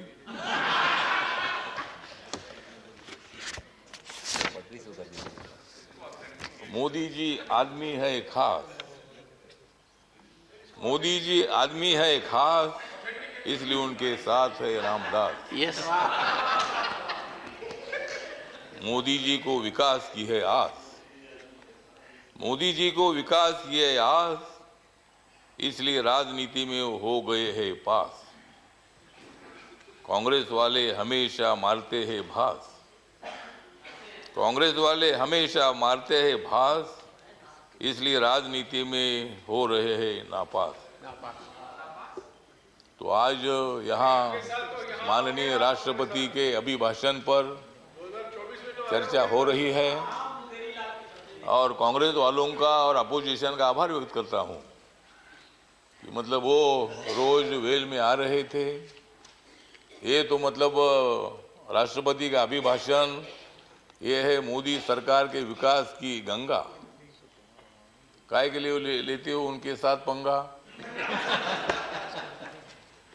तो दंगा छोड़कर आपने इस चर्चा में भाग लिया, इसीलिए कांग्रेस पार्टी का मैं आभार व्यक्त करता हूं, अपोजिशन का आभार व्यक्त करता हूं और यही आशा व्यक्त करता हूं कि आप हमेशा उधर ही रहेंगे और हम इधर ही रहेंगे। तो मतलब आप टीका करने के लिए, क्रिटिसाइज करने के लिए आवश्यकता है तो राष्ट्रपति जी का अभिभाषण जो है पॉइंट टू पॉइंट था। सभापति महोदय, राष्ट्रपति जी ने दलित समाज है, आदिवासी समाज है, ओबीसी समाज है, अल्पसंख्यक है, जनरल कैटेगरी के लोग हैं। मोदी सरकार ने जनरल कैटेगरी के लोगों को 10% आरक्षण देने का निर्णय लिया। मोदी सरकार ने schedule caste and schedule tribe का जो एक्ट है उसमें अमेंडमेंट करने का निर्णय लिया। मोदी सरकार ने मतलब बाबा साहब अम्बेडकर जी का जो मेमोरियल है, कांग्रेस पार्टी ने तो बाबा साहब अम्बेडकर जी को 2 बार हराया था। बाबा साहब अम्बेडकर जी को लोकसभा में आने का मौका नहीं दिया था, लेकिन बाबा साहब अम्बेडकर जी का 125वां जन्म दिवस नरेंद्र मोदी जी ने बनाया। बाबा साहब अम्बेडकर जी का फोटो सेंट्रल हॉल में नहीं था, जब वीपी सिंह जी थे तब उन्होंने वो फोटो लगाया। कांग्रेस पार्टी को उसकी भी जानकारी तो नहीं थी कि भाई बाबा साहब का फोटो जी सेंट्रल हॉल में बैठकर बाबा साहब ने संविधान लिखा। ड्राफ्टिंग कमेटी के चेयरमैन के नाते रात रात जागकर 26 अलीपुर रोड में बाबा साहब अम्बेडकर काम करते रहे और मतलब ये काम जयराम रमेश जी, ये काम आपने करना चाहिए था, लेकिन ठीक है ना, आपने किया। नहीं, बाबा साहब अम्बेडकर जी को संविधान सभा में आपने लाया, लेकिन उसके पहले 2 बार बाबा साहब को हराया। मुझे भी शिरडी में हराया, इसीलिए मैं छोड़कर इधर आ गया। मुझे भी शिरडी ने आप लोगों ने हराया, तो इसीलिए ठीक बात है। तो इसीलिए बाबा साहब अम्बेडकर जी के लिए संविधान बदलेंगे, ये बोलते हैं कि भाई संविधान बदलेंगे, कैसा बदलेंगे? हमने तो कांग्रेस को बदला है, संविधान क्यों बदलेगी? संविधान बदलने का विषय नहीं है। जिस मोदी ने 2019 में सेंट्रल हॉल में संविधान को माथा टेक कर उन्होंने शपथ ले ली है कि बाबा साहब के संविधान का भारत में खड़ा करूंगा, सबका साथ सबका विकास, इसलिए दिख रहा है यहाँ अच्छा प्रकाश। तो मतलब मोदी जी ने सबका साथ सबका विकास की भूमिका रखी है और आप चल रहे भारत जोड़ने के लिए। बाबा साहब अम्बेडकर जी ने और संविधान ने भारत को जोड़ ही दिया है। झगड़े होते रहते हैं लेकिन फिर भी हम एक हैं। या कोई पाकिस्तान का संविधान हमारा तो नहीं है, यहाँ कुछ भी हो जाएगा लेकिन देश टूटेगा नहीं। जम्मू कश्मीर भी हमारा है। अभी हमारे साथी बोल रहे थे कि 370 को हटाया है, पहले हमने कांग्रेस को हटाया, फिर 370 को हटाया। तो इसीलिए मतलब हटाने का विषय तो नहीं है। तो इसीलिए मतलब सभापति महोदय, राष्ट्रपति जी मतलब हमारी अनुसूचित जनजाति के राष्ट्रपति जो है पहली बार बनाया, मतलब शेड्यूल कास्ट का जो राष्ट्रपति है नरेंद्र मोदी जी ने बनाया, आपको भी बनाया, मुझे भी बनाया। तो इसीलिए मतलब ये राष्ट्रपति का जो अभिभाषण है, तो इसका सपोर्ट करने के लिए जो मेरी रिपब्लिकन पार्टी ऑफ इंडिया है, बाबा साहब अम्बेडकर जी ने स्थापित की हुई पार्टी है, इस पार्टी की तरफ से इस अभिभाषण का सपोर्ट करने के लिए मैं यहाँ खड़ा हूँ और सभी लोगों को मैं निवेदन करना चाहता हूँ, ये अभिभाषण जो है, ये अभिभाषण देश के विकास को आगे ले जाने वाला है। हमारी सरकार आगे बढ़ रही है, सभी लोगों को लेकर आगे बढ़ रही है और भारत नरेंद्र मोदी ने जोड़ दिया है, आप लोगों को जोड़ने की आवश्यकता नहीं है। शब्दों के साथ मैं मेरे 2 शब्द खत्म करता हूँ। जय भीम, जय Bharat. Thank you, Chairman sir. Since I belong to Assam and lone voice of opposition from Northeast region in this upper house, I will not speak on major concern of inflation and unemployment gripping across the nation, as my learned colleagues have already enlightened.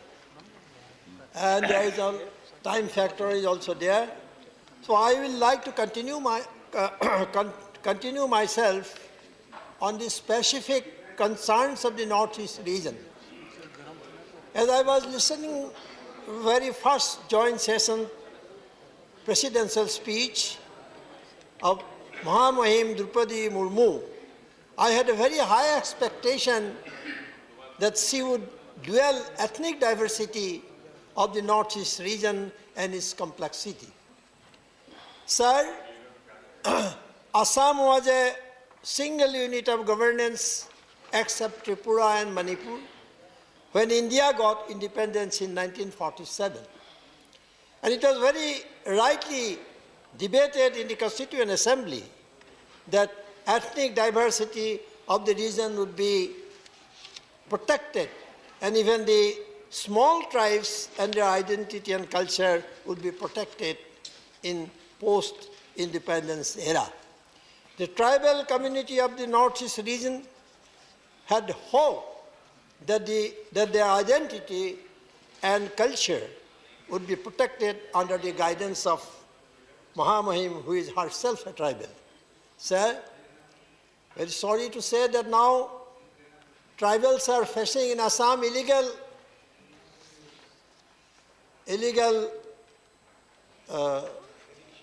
eviction. The insurgency and conflict in the region have been the product of not addressing the core issue of ethnic diversity, and the people of the region had developed some hope when the Prime Minister told the nation that the long-awaited Naga conflict was resolved when the government of India inked the framework agreement in August 2015. The President's speech did not reflect any concern on the Naga conflict. Sir, of course some development projects have been initiated, but it is not mercy, but very legitimate right of the Northeast region. However, peace and development of the region will be sustainable when the government of India addresses the very core issue. Sir, please allow me to highlight the very promise of the Prime Minister Narendra Modi, who assured the 6 communities of Assam to be given the special scheduled tribe status, and almost the second tenure of the government is coming to end, but no such intent has been reflected on the presidential speech. Sir, a high-level committee headed by the retired Justice of the Guwahati High Court was formed by the Home Ministry in July 2019. It was to examine the effectiveness of actions taken since 1985 to implement Clause 6 of the Assam Accord and to suggest and recommend measures as may be necessary to protect, preserve and promote cultural, social, linguistic identity and heritage of the Assamese people. Sir, the committee has submitted its report in February 2020. This report has not been released so far. Nothing has been mentioned in the presidential speech for the indigenous people of Assam. Sir, during the general election in 2014, Narendra Modi promised in a public meeting in Assam that within 100 days, every problem of Assam will be solved.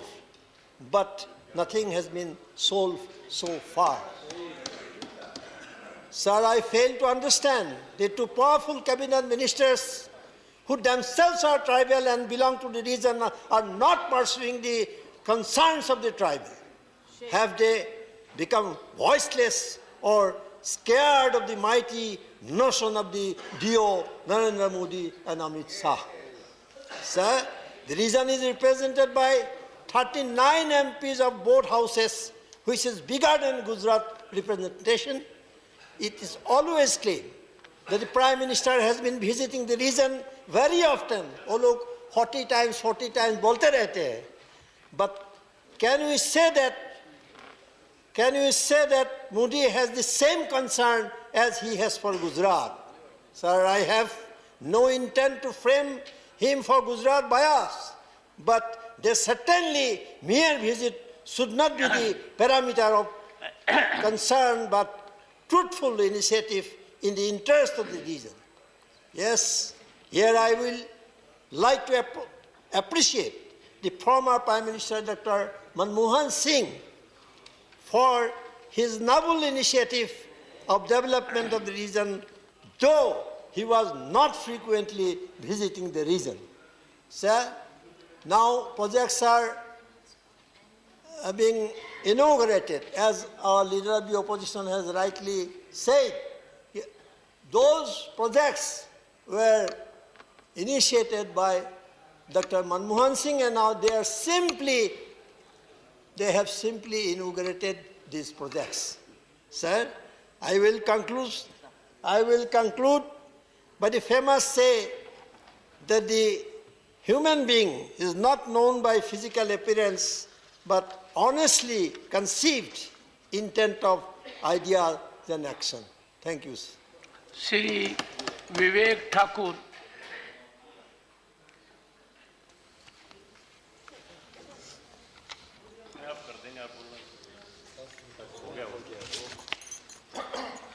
आदरणीय सभापति महोदय, मैं आपको धन्यवाद देना चाहूँगा कि आपने माननीय राष्ट्रपति जी के अभिभाषण पर धन्यवाद प्रस्ताव की इस चर्चा में मुझे अपने विचार रखने का अवसर दिया। सभापति महोदय, मेरे मित्र मनोज जी अभी कह रहे थे कि वो इस बात से बहुत चिंतित हैं कि एक वर्ष को क्यों चर्चाओं में इतना महत्व दिया जा रहा है 2014 को। मुझे लगता है सभापति महोदय कि काश महाभारत के संजय अगर 2014 में अगर जिंदा होते तो उनका वर्णन क्या होता उससे पहले के कालखंड का, और ये वही सही जवाब जो है मिल जाता कि क्यों 2014 का महत्व है। क्या बोलते संजय अगर पूछा जाता कि भारत कैसा दिख रहा है, तो शायद ये इसके अलावा और कुछ बोल नहीं पाते कि पूर्वोत्तर में आग लगी हुई है, कश्मीर जल रहा है, बंबई में आतंकी घुसे हुए हैं, लोगों को मारते जा रहे हैं, पूरा देश लाइव उस चीज को टीवी पे देख रहा है,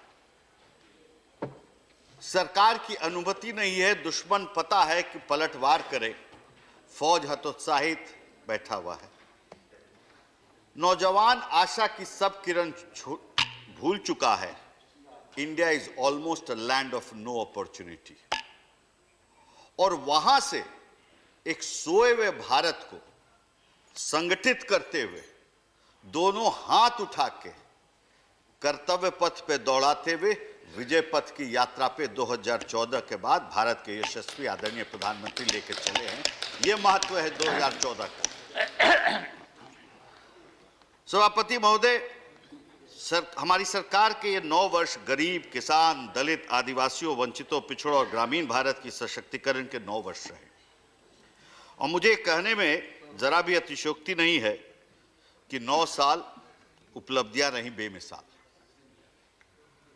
पिछले वर्ष बिहार में मैं जब गांव में भ्रमण के दौरान कुछ ग्रामीणों से पूछा कि कैसा लग रहा है आपको, तो एक ग्रामीण ने एक ही लाइन में जवाब दिया, विपक्ष के 60 पर भारी, मोदी जी के 8।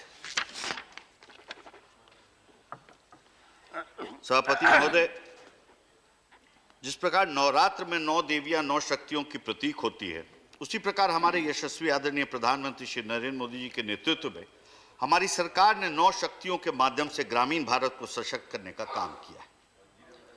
और यही 9 शक्तियां हैं जो भारत को इस अमृत काल में प्रवेश करने में सहायता की। इनका विवरण संक्षिप्त में करना चाहूंगा। ये 9 शक्तियां हैं: कृषि शक्ति, आदिवासी शक्ति, जल शक्ति, राष्ट्र शक्ति, व्यापार शक्ति, स्वास्थ्य शक्ति, नारी शक्ति, गति शक्ति, विद्या शक्ति। सभापति महोदय, आदरणीय प्रधानमंत्री जी के प्रयासों के कारण ही आज भारत विश्व की 10वीं बड़ी अर्थव्यवस्था से विश्व की 5वीं बड़ी अर्थव्यवस्था बन गया। और ये तभी संभव हो पाया है जब हमारी सरकार ने ग्रामीण अर्थव्यवस्था, आधारभूत अवसंरचना और ग्रामीण भारत के विकास और कल्याण के लिए निरंतर कदम उठाए। राष्ट्रपति महात्मा गांधी ने भी कहा था, The progress of the country lies in the development of the rural villages, rural economy and rural skills. और रूरल इकोनॉमी का विकास तभी संभव है जब हम अपनी कृषि शक्ति का पूर्णतः उपयोग करेंगे और अपने किसानों को समृद्ध बनाएंगे और सहयोग करेंगे नीतियों से, न कि बातों से। सभापति महोदय, मुझे तो ऐसा लगता है कि किसान मजदूर शब्द और उनके भावनाओं से राजनीति में जितना दुरुपयोग और छेड़छाड़ हुआ है, उतना शायद ही किसी शब्द का आज तक हुआ हो। अगर ये शब्द को वोकैबुलरी से अगर हटा दिया जाए तो शायद मेरे समाजवादी और वामपंथी दोस्त जो है बड़े असमंजस में पड़ जाएंगे, कहां से शुरू करें, कहां से आरंभ करें। लेकिन पहली बार ये एक ऐसी सरकार आई जो कि शांत जुबान बंद किसान को, मजदूर को, गरीब के बारे में उनके भावनाओं को समझने की कोशिश की और यह एहसास किया कि किसान को भी सीधे मदद की जरूरत है। इस क्रम में हमारे सरकार ने प्रधानमंत्री किसान सम्मान निधि की शुरुआत की और 4 वर्ष पूर्ण होने जा रहे हैं सभापति महोदय। इस योजना में 2.24 लाख करोड़ रुपए भारतीय किसानों को प्रदान किए जा चुके हैं और जिसमें से 1.7 लाख करोड़ रुपए कोविड महामारी के दौरान दिया गया और लगभग 11.78 करोड़ किसानों को लाभ अभी तक पहुंचाया जा चुका है। सभापति महोदय, कृषि शक्ति का एक महत्वपूर्ण पक्ष है प्रधानमंत्री गरीब कल्याण अन्न योजना। ये सामान्य बात नहीं है।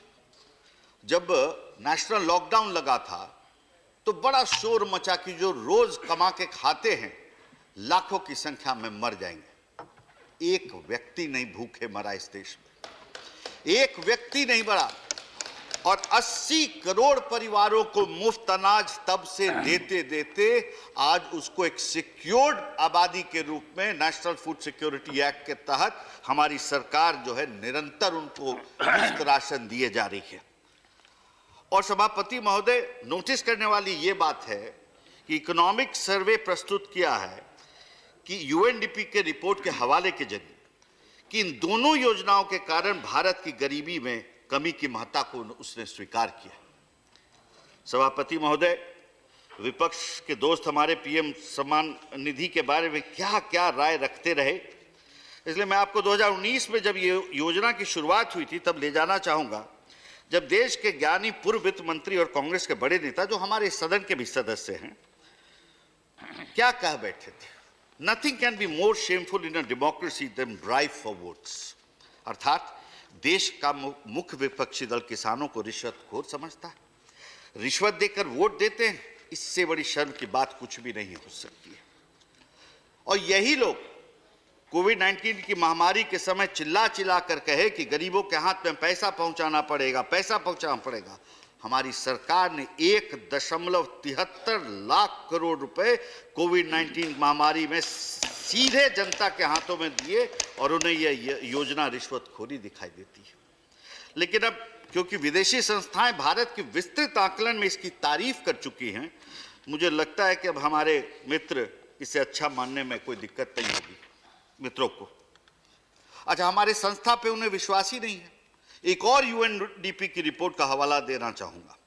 यूएनडीपी की multi dimensional poverty index report में वर्ष 2005 और 6 में जिक्र है कि 65 करोड़ भारतीय गरीबी रेखा के नीचे थे और आज 2019 से 21 में यह संख्या 23 करोड़ तक पहुंच गई। अर्थात भारत ने 41.5 करोड़ भारतीयों को गरीबी रेखा से बाहर निकाला है। गरीब के जीवन में मूलचूक सुधार के पीछे हमारी सरकार की कल्याणकारी योजनाएं हैं। और जो लोग किसानों की आय को दोगुना करने का मजाक उड़ाते हैं, उनको मैं यह बताना चाहूंगा कि हमारी सरकार के 9 वर्ष के दौरान पर कैपिटा इनकम दोगुना होकर 1.97 लाख रुपया हो गया है। अर्थात हमारी सरकार ने लोगों को, विशेषकर किसानों की आय को दोगुना करने में महत्वपूर्ण भूमिका निभाई। सभापति महोदय, ग्रामीण भारत की दूसरी महत्वपूर्ण शक्ति आदिवासी शक्ति पर आता हूं। पिछले 9 वर्षों के दौरान हमारी सरकार ने आदिवासी शक्ति के माध्यम से देश को बहुत मजबूती प्रदान करने का काम किया है।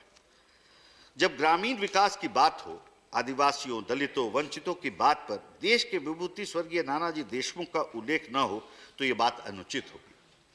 उन्होंने कहा था कि हम अपने लिए नहीं, अपनों के लिए हैं, और अपने वो हैं जो सदियों से पिछड़े, वंचित और उपेक्षित हैं। इन्हीं विचारों से प्रेरणा लेते हुए हमारी सरकार ने प्रधानमंत्री आदर्श ग्राम योजना की शुरुआत कर 36,000 आदिवासी एवं जनजाति गांवों के कल्याण का मार्ग खोला है तथा इस बजट में सर्वाधिक उपेक्षित घुमंतु जनजातियों के लिए 15,000 करोड़ की धनराशि के साथ PM PVTG particularly vulnerable tribal group योजना की शुरुआत भी की। सभापति महोदय, जनजाति समुदाय को उनकी मातृभाषा में शिक्षा प्रदान करना अति आवश्यक है और इसलिए हमारी सरकार 689 एकलव्य मॉडल रेजिडेंशियल स्कूल द्वारा आदिवासी क्षेत्रों में शिक्षा प्रदान करने का महत्वपूर्ण काम भी कर रही है। इसी बीच में सभापति महोदय, गरीब किसान की पीड़ा को समझते समय मुझे लगा कि गुलजार साहब की 2 पंक्तियां यहां पर जरूर रखना चाहूंगा। उन्होंने कहा, अब लिखा है इनफैक्ट, खबर सबको थी कच्चे मकान की, खबर सबको थी कच्चे मकान की, फिर भी लोगों ने दुआ में बरसात ही मांगी। गरीब किसान की पीड़ा समझिए। एक तरफ वह बरसात भी मांग रहा है, लेकिन एक तरफ वह यह भी सोचता है कि बरसात का महीना किसी तरह निकल जाए और उसकी छत न गिरे। इस भाव को हमारी सरकार ने समझा, इसलिए प्रधानमंत्री आवास योजना ग्रामीण के तहत 280.53 लाख पक्के मकान बनाए जा चुके हैं और जिसमें लगभग 97 लाख मकान आदिवासी एवं दलित परिवारों को दिए गए। सभापति महोदय, हमारे विपक्ष को हमारे बातों पर भरोसा तो है नहीं, इसलिए प्रधानमंत्री आवास योजना ग्रामीण पर national institute of public finance and policy NIPFP का एक अध्ययन, मैं उसका जिक्र करना चाहूंगा। उन्होंने यह पाया कि न केवल लोगों को पक्का मकान मिला, बल्कि योजना के तहत इस्तेमाल किए जाने वाले कंस्ट्रक्शन मटेरियल भी उच्च गुणवत्ता के थे, जो अपने आप में इस योजना की सार्थकता को सिद्ध करता है। सभापति महोदय, क्योंकि दलितों, वंचितों, किसानों, आदिवासियों की बात हो रही है और मैं बिहार के 2 महान विभूति, अभी तक के देश के सबसे बड़े किसान नेता स्वामी सहजानंद सरस्वती और राष्ट्र कवि रामधारी सिंह दिनकर का उल्लेख न करूं, यह अनुचित होगा। जिस प्रकार देश का सबसे बड़ा किसान नेता स्वामी सहजानंद सरस्वती, जो निरंतर छोटे किसान, दलित, वंचित, मजदूर के लिए संघर्षरत रहे, उनको देखते हुए राष्ट्रकवि दिनकर ने उन्हें दलितों का सन्यासी की संज्ञा दी थी और आज इसे कहने में कोई अतिशयोक्ति नहीं होगी कि हमारे यशस्वी प्रधानमंत्री भी आधुनिक भारत के दलितों के सन्यासी। सभापति महोदय, मैं दिनकर जी के ही शब्दों में कहना चाहूंगा, जो उन्होंने स्वामी जी के बारे में कहा और आज के आधुनिक भारत के परिप्रेक्ष्य में हमारे यशस्वी प्रधानमंत्री पे बड़ा सटीक बैठता है। वो आया जैसे जल ऊपर आए फूल कमल का, वो आया जैसे जल ऊपर आए फूल कमल का, वो आया भू पर आए ज्यों सौरभ नवमंडल का, लोक भाव अंजलि ले सबके लिए कल्याण, आया है वह कि जो गति से धीर हीर गुणवान, आया है जैसे सावन के आते मेघ गगन में, आया है जैसे आता कभी सन्यासी मधुबन में, हवन पूत कर में सुदंड ले मुंडित भाल विरागी, आया है नवपत दिखलाने दलितों का सन्यासी। प्रधानमंत्री दलितों के सन्यासी इसलिए भी हैं क्योंकि एक तरफ वह प्रयागराज कुंभ में सफाई कर्मियों के पांव धोते हैं और वहीं दूसरी ओर मैनुअल स्कैवेंजिंग को खत्म करने हेतु मशीन से मैनहोल की सफाई हेतु योजना की शुरुआत भी करते हैं। इसलिए उन्हें आधुनिक भारत के दलितों का सन्यासी करने में तनिक भी संशय नहीं रखना चाहिए और न है।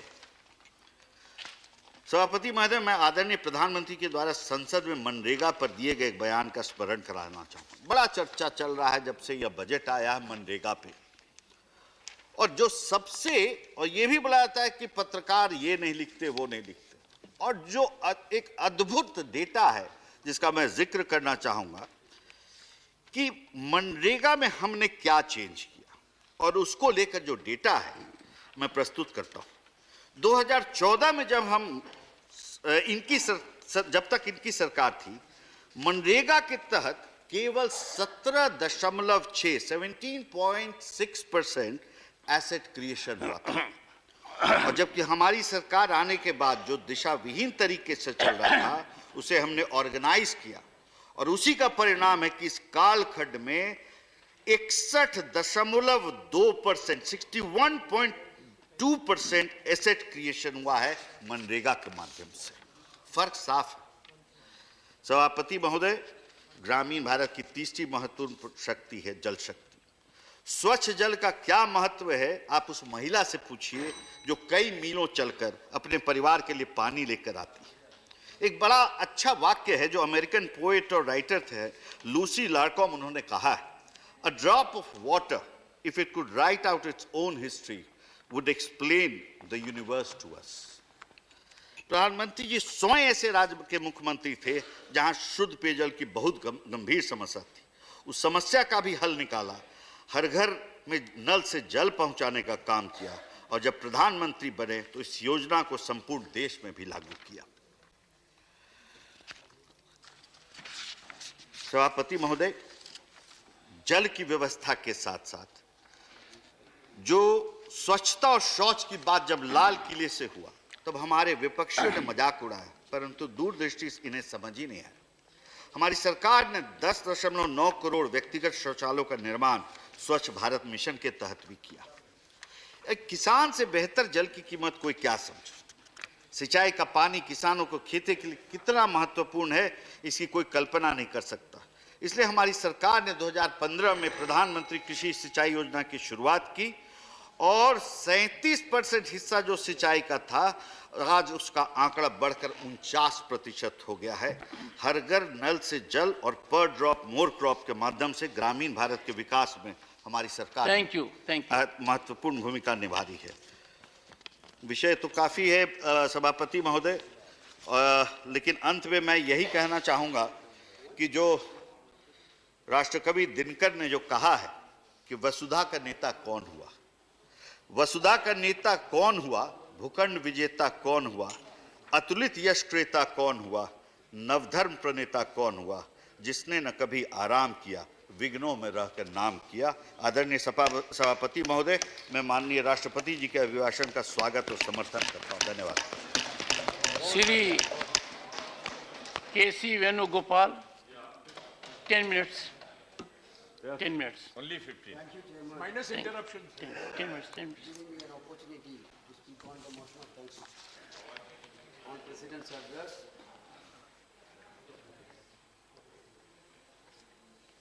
Sir, last 9 years, we are hearing the beautiful slogan all over India of Sabka Saath, Sabka Vikas. And of course, 2014, before 14 itself, अच्छा दिन आएगा का नारा भी आ गया. Now, what the country is witnessing is quite totally in a different way. सबका साथ विकास नहीं है. Only 2-3% are getting vikas. Yes. Sir, we are on the greatest moment of this country through Bharat Jodo Yatra. We walked from Kanyakumari to Kashmir. Beyond political limit, beyond caste and community limits, people of India, young people of India, farmers of India came to the Yatra. They raised their concern to our leader Rahul Gandhi. Sir, see the plight of the youth of the country now. Morning, leader of opposition already raised 2 crore per year promised by this government. Wherever we went through the yatra, we can hear the pain and agony, we can witness the pain and agony of the young people of this country. They are not getting job. They are totally in distress. Now, what is the priority of this government to address that concern? Now, actually, last 3 days before budget has been presented, you see that 30,000 cut on Manrega, which is the largest employment generation project of this country. Yes. We have a pain, sir. The brainchild, this is the brainchild of Srimati Sonia Gandhi and then UPA government. Manrega, one of the most, once Modi ji told about this is the memorial of the corruption of UPA government, then he himself corrected that. Yes. Now, during the COVID, we saw that how much contribution Manrega has given to the public there. But your priority is like that. Entire people of this country is asking for job. You are cutting the provision in Manrega. This is what the priority of this government. Sir, we are talking about the freedom of expression. Kargeji, Honorable LOP already mentioned about that. BBC documentary. It is defamatory. That is what the government sources are telling. Are you stopping entire defamatory statements every day and night? When we are witnessing some of your privileged channels, most preferred channels, Hindu, Muslim, every day they are creating venoms in this country. Are you stopping it? Sir, I have a document of that Jamia incident was happened. Unfortunate incident was happened. Delhi police arrested so many people. Finally, Delhi police had alleged that they were involved in committing offences such as rioting and unlawful assembly during the violence and ensured the university in 2019, Jamia University. In his detailed order on Sakhi Court, Judge Verma heavily criticized the Delhi police for filing an ill-conceived charge sheet and added that their case was devoid of irrefragable evidence. Not only that, it added that the police have arbitrarily chosen to make some people from crowd as accused and others as police witness. This cherry picking was detrimental to the perception of fairness. One more thing is Justice Orma is saying. Dissent is an extension of the inviolable fundamental right to freedom of speech and expression, which was a right that the court we are sworn to uphold. Sir, you are one side. The government is trying to stop entire voices of the dissent. On the other side, when BBC documentary, which Modi ji, when he was the chief minister, just now I am remembering, He narrated BBC is the most credible media in the world. Yes, 2013. Yes. In 2013, I have a video. If you want that evidence, I will prove. I will authenticate it. As per our Prime Minister, BBC is the most. Prime Minister told, don't believe the Indian media. Don't believe Indian media. Only believe in BBC. Yes. You are now asking that BBC documentary is totally discreditable. How can we agree, sir? I have a point. You are only given time to me. You are to. Yes. What is the point of order, sir? Sir, rule. Rule 238. 238. What is that? Rule 1. Sir, हम सब लोग right to expression को article 19 को मानते हैं, पर house constitution के article 118 से चलता है। उसके अंतर्गत राज्यसभा में जो रूल बने हैं, रूल 238 सब रूल 1 है, वो ये कहता है refer to any matter of faction which a judicial decision is pending. हम ये कह रहे हैं कि पहले भी जुडिशियल डिसीजन, अभी भी वो जुडिशियल डिसीजन के लिए पेंडिंग है। Any matter which is pending for judicial decision, जो डॉक्यूमेंट्री का विषय ये कह रहे हैं, जिसके मेरिट को ये कह रहे हैं, वो subject to the pendency of judicial decision है। Rest upon you.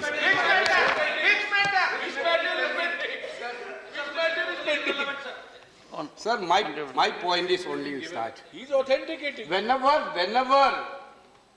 you are talking about some discreditable media houses, you have to be neutral on what is happening in the Indian media.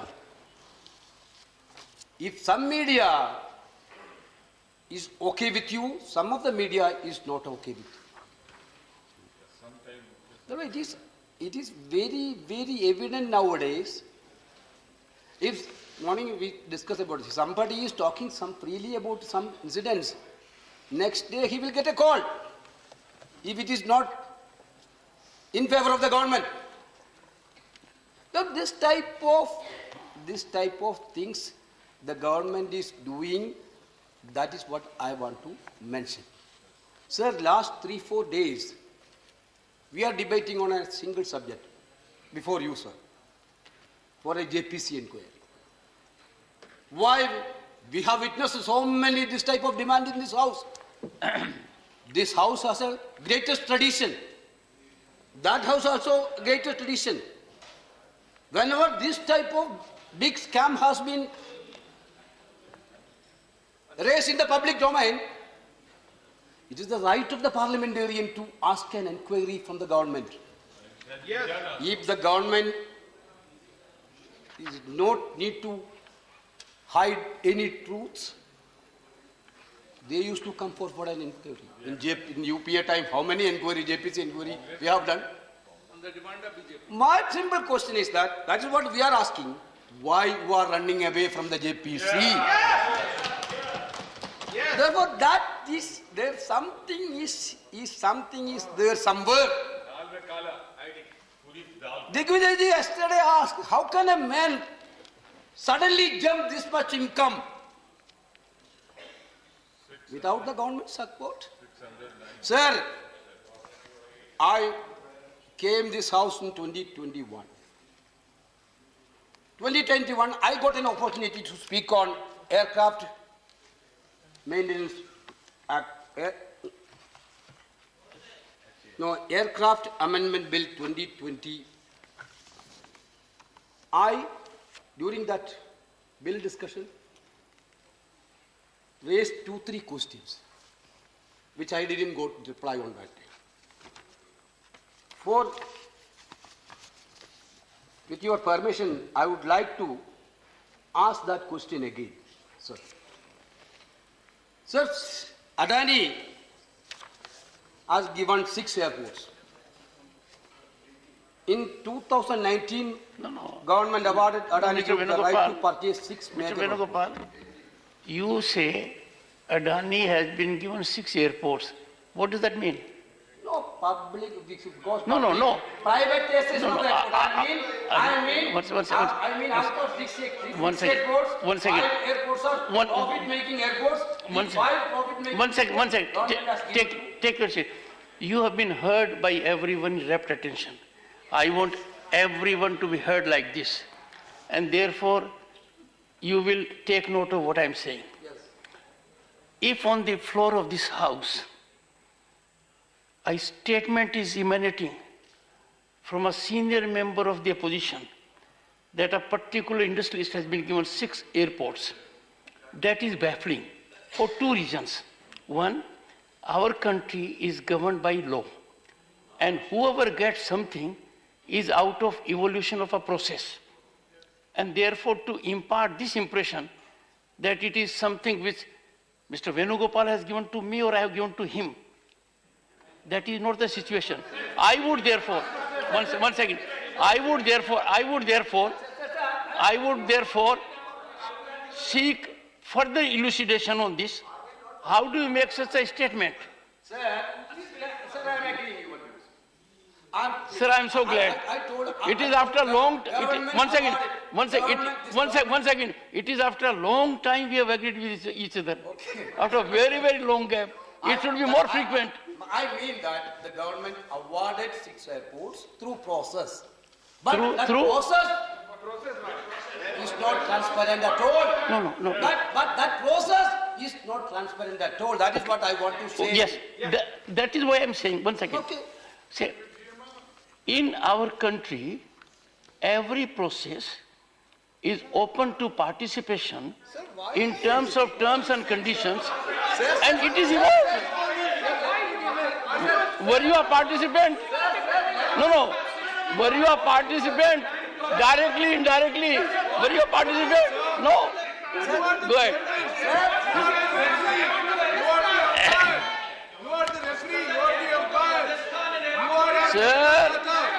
Sir, let me tell you, one second. No, let me tell Mr. Jairam Ramesh, what can referee do with a player like him? Such a difficult player who doesn't believe in the referee at all. Sir, I'm being provoked by the umpire. What can I do, sir? Mr. Venugopal, please. Sir, in 2019, government awarded 6 airports through a process. I think which is not at all. I'm only just making a suggestion. Okay. You may perhaps to check up who awards. The government. No. You'll have to check up. Yes. Okay. I'll tell you. Otherwise,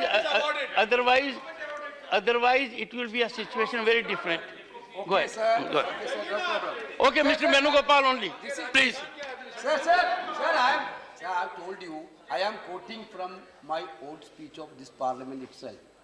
You can verify that. No, sir, you don't have to authenticate your speech. That's the PPP cell of the DEA, that point of time, I am pointing out. The PPP cell of the DEA recommended, since these 6 airport development projects are highly capital intensive, a clause should be incorporated that not more than 2 airports would be awarded to a single bidder because of the high financial risks involved and the need for stringent adherence to performance indicators. This is not given by opposition. This is not given by Congress. This is given by PPP cell of the Union Government DE. Why it has been violated, sir? Why it wasn't violated? For whom it wasn't violated? Sir, they have cited the reasons also. The DA note also suggested that in that case, if there was a project failure, there would be other capable bidders available to take on the failed projects. This is why. Then, next, the Niti Aayog specifically suggested that request for proposal should include criteria to measure the experience of the bidder in developing airport terminals and related sectors. If Adani had this type of experience earlier? I'm sure it must have been evaluated. No. You know better than I do. Sir, you know. This part also by party. No. Sir, they are citing an example. They are talking about the UPA period. They are in that report citing an example of UPA. That he has specifically mentioned that when private companies bid for the development of the airports in Delhi and Mumbai airports, the contract to develop both the airports were not given to the same bidder. They are citing that example. 12 minutes. The GMRs didn't get Mumbai and Delhi, or they only got Mumbai. Shri They qualified for. Abir Ranjan Viswas. Therefore, this is very clear that this government is totally responsible for this Adani income higher. Therefore, they want to hide something. This government want to hide something. That is why they are not. Shri Abir Ranjan Viswas. Good. Without JPC, the truth will not come out. Truth has to come out, sir. Shri Abir Ranjan Viswas. For giving me this opportunity. Sir, the TMC's position has been very clear. Thank you. Thank you, Chairman, sir, for giving me this opportunity, sir. Sir, TMC's position has been very clear. We use the floor of Parliament to expose this government on multiple counts. Economic blockade of states, murdering federalism, weakening institutions like Parliament, CBE, EDI, SEBI, the price rises, unemployment, the lack of communal harmony, and of course, scams of huge proportions that need to be inquired, sir.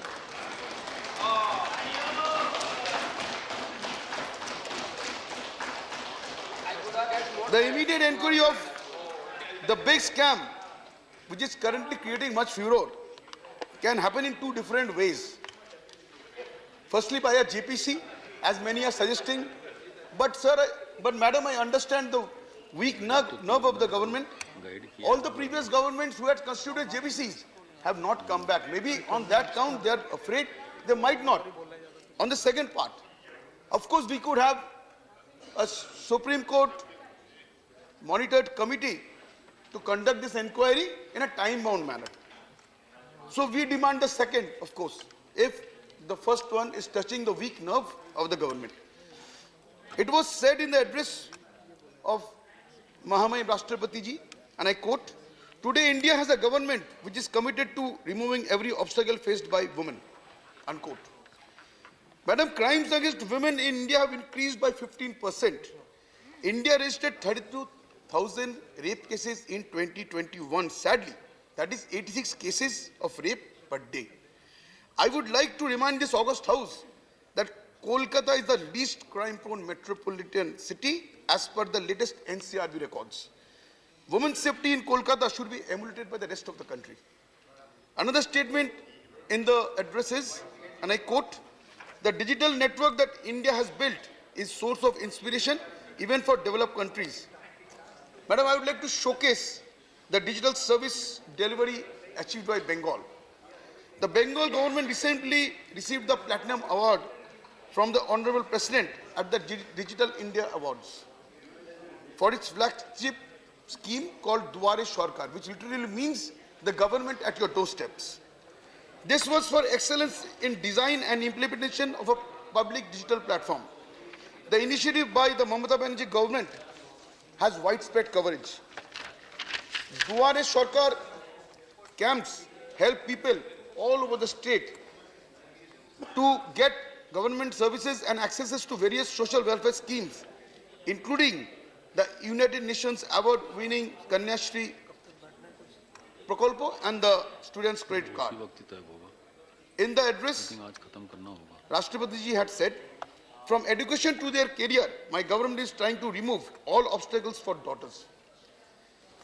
Madam, I would like to say in this regard, the Union government can take inspiration from the government of Bengal when it comes to education, especially for girls, and implement effective schemes like, as I said, the Kanyashri, that is a famous, even award-winning scheme, the Shobut Shati and so on.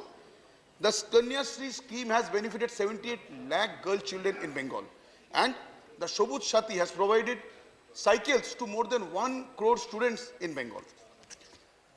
In the address, there was nothing mentioned about youth employment, unemployment that is.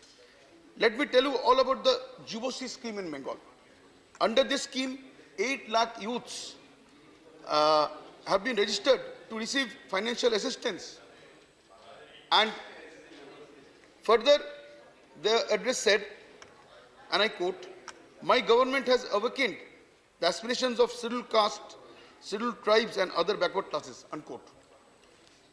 At the top 5 IITs and Indian Institute of Science, Bangalore, I would like to bring to the notice of the August House, 98% of professors and more than 90% of assistant and associate professors, they are from the privileged castes.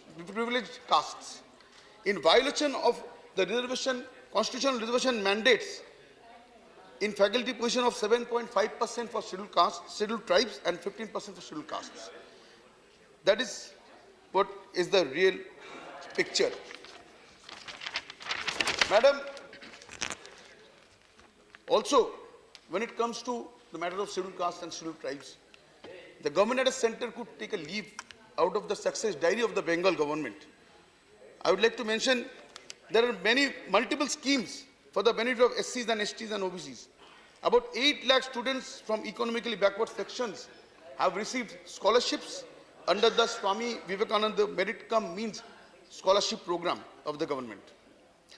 It was also another thing is that we have a Joy Bangla pension scheme in place. It is an umbrella of 2 schemes, Taposhili Bondhu and Joy Johar, where elderly senior citizens of these communities, they receive monthly pensions. Further, in a speech, Rashtrapati ji had said, the long-felt urge to be rid of scourge of mega scams and corruption in government schemes is now being realized. Is it true, madam? Let me tell you one example. In Meghalaya, the practice of coal mining was banned in 2014, but transportation was permitted till 2017. And further extensions were granted by the Supreme Court. They were also misused. Illegally mined coal is taken out of the state and then returned to Meghalaya with false documentation of coal originating in other states. Last December, re-verification of extracted coal before the ban on illegal mining of coal revealed that there are over 19 lakh metric tons of coal and not over 32 lakh metric tons of coal as stated by the government.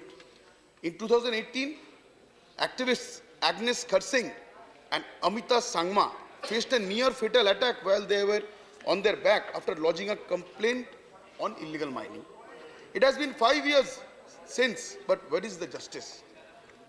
I would also further like to mention, coming to the given situation, geopolitical situation, we know the 25% of current import of petroleum, that is the Russian crude, this comes at a very lower price, about average $48 to $52 per barrel.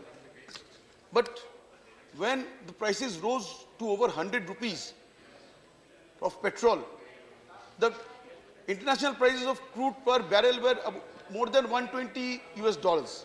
Currently, 25% of the import is of $40 to $52 per barrel. But how is this advantage, how is the benefit of this percolating to the poor? We only can say sabka saath, sabka vikas, but it should not remain as a jumla. If we want to have sabka vishwas also and sabka prayas, this benefit should percolate down to the people, as bringing down the oil prices will have ripple effect. It will bring down the prices of other commodities that are coming up due to transportation, and definitely the people at the lowest rung of society who are suffering from high price rises will have the benefit. So things should not just remain as statements, that is jumla. Things should reflect in ground. We can have many things said, but one thing delivered will be much more than many things said. And I would like to conclude by saying that I would thank the Mahamahim Rashtrapati ji for her address. Having said that, inequality in gender, caste and class is far from becoming reality and needs to be our focus in all policies. The issues of people on the margins require urgent intervention by the government. I conclude by re-emphasizing our demand for an immediate Supreme Court inquiry into what could be the world's biggest scam. Thank you, madam.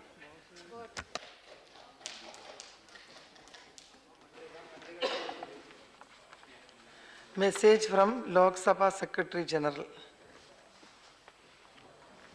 Madam, with your kind permission, I rise to report that the Lok Sabha at its sitting held on 8th February 2023 adopted 3 motions recommending to the Rajya Sabha that Rajya Sabha do agree to nominate 1.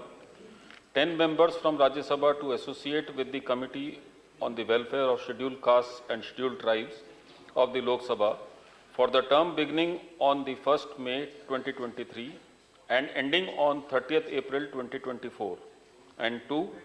7 members each from Rajya Sabha to associate with the Committee on Public Accounts and Committee on Public Undertakings respectively of the Lok Sabha for the term beginning on the 1st May 2023 and ending on 30th April 2024, and do communicate to the Lok Sabha the names of members so nominated by the Rajya Sabha to the above said 3 committees.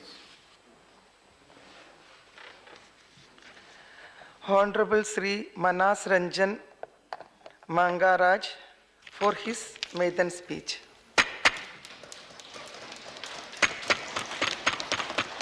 Honorable Vice Chair and Ma'am, I rise to support the motion of thanks on the reply to Honorable President's address to the joint sitting of Parliament. माननीय राष्ट्रपति तांको संबोधन ने देशर भित्तिभूमि विकास एवं अभिवृद्धि विषय उल्लेख करछंती। मुझे एकमत जे देशर सामग्रिक अभिवृद्धि पाई भारतर भित्तिभूमि विकास एवं विशेषकर मो राज्य ओडिशार विकास पाई यह अत्यंत गुरुत्वपूर्ण। भित्तिभूमि विकसित होइथिबा बेले ओडिशा परी राज्यगुड़िक केवल आज नुहे गत 75 वर्ष मध्य केन्द्र यह लक्ष्य संपूर्ण लाभ पाइबाकू जाउछंती। माननीय मुख्यमंत्री श्री नवीन पट्टनायक नेतृत्व में ओडिशा भारतर द्रुततम अभिवृद्धि करुवा राज्य मानक मध्यरु अन्यतम।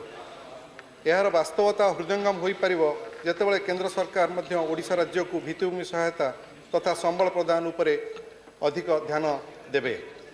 कृषि शिल्प एवं सेवा क्षेत्र में ओडिशार व्यापक संभावना रही एवं ओडिशार भित्तिभूमि विकास पाई केन्द्र सहायता आवश्यक। Ma'am, national highways, railways, mobile connectivity, digital connectivity and banking are the key areas of infrastructural development which the government of India should provide for Odisha with steadfast support.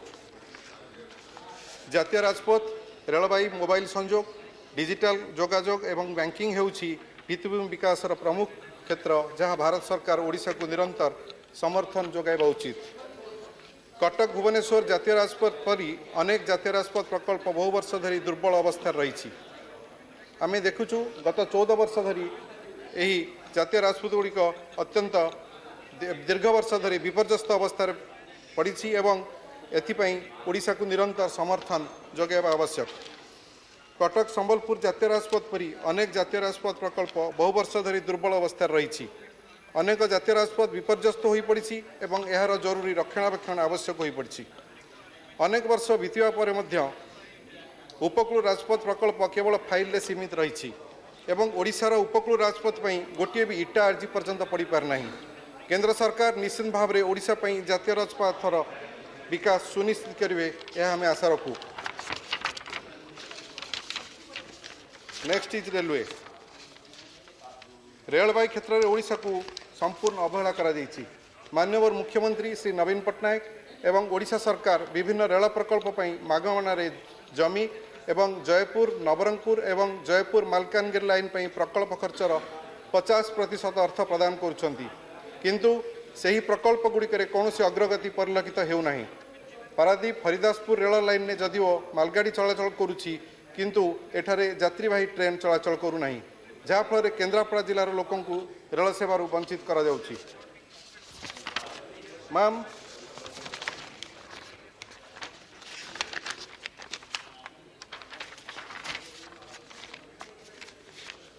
in railway section, Puri Konark 35 km new line project. For a new rail line from Puri to Konark, Government of Odisha has offered to share 50% of land cost as well as 50% of construction cost. Though Honorable Chief Minister has given this offer to Minister of Railways on 24th August 2017, no confirmation has come yet from Railways. Next is Jaleshwar Digha new BG rail line project. Even though the project was sanctioned in the year 2010-11, land acquisition process and filling have been started by South Indian Railway, yet citing reasons no cooperation from government of West Bengal. Next is modernization of railway stations in Odisha. Many railway stations had announced in redeveloped 12 stations, namely Puri, Bhadrak, Brahmapur, Katak, Jajpur, Keonjhar Road, Khordha Road, Rayagada, Sambalpur, Baleshwar, Jharsuguda, Raurkela and Bhubaneswar in Odisha to international standards with superior passenger amenities. MOU was signed on 20th November 2019 between Bhubaneswar Development Authority and East Coast Railway to construct a world-class station building at Bhubaneswar at the cost of state government. When will Railways plan for the balance 11 stations as declared by the ministry? Ma'am,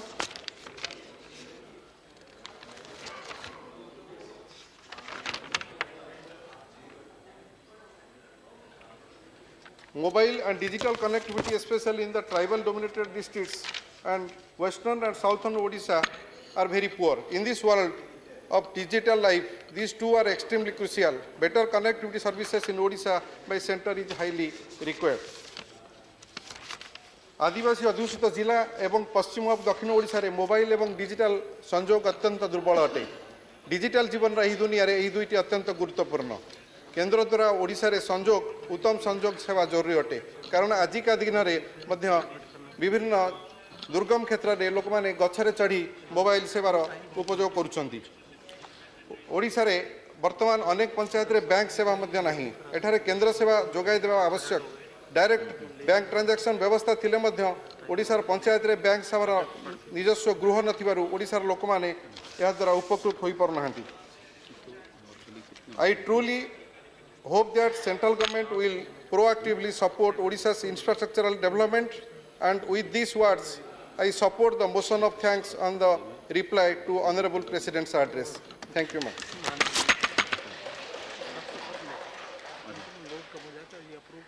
Honorable Sri A.D. Singh.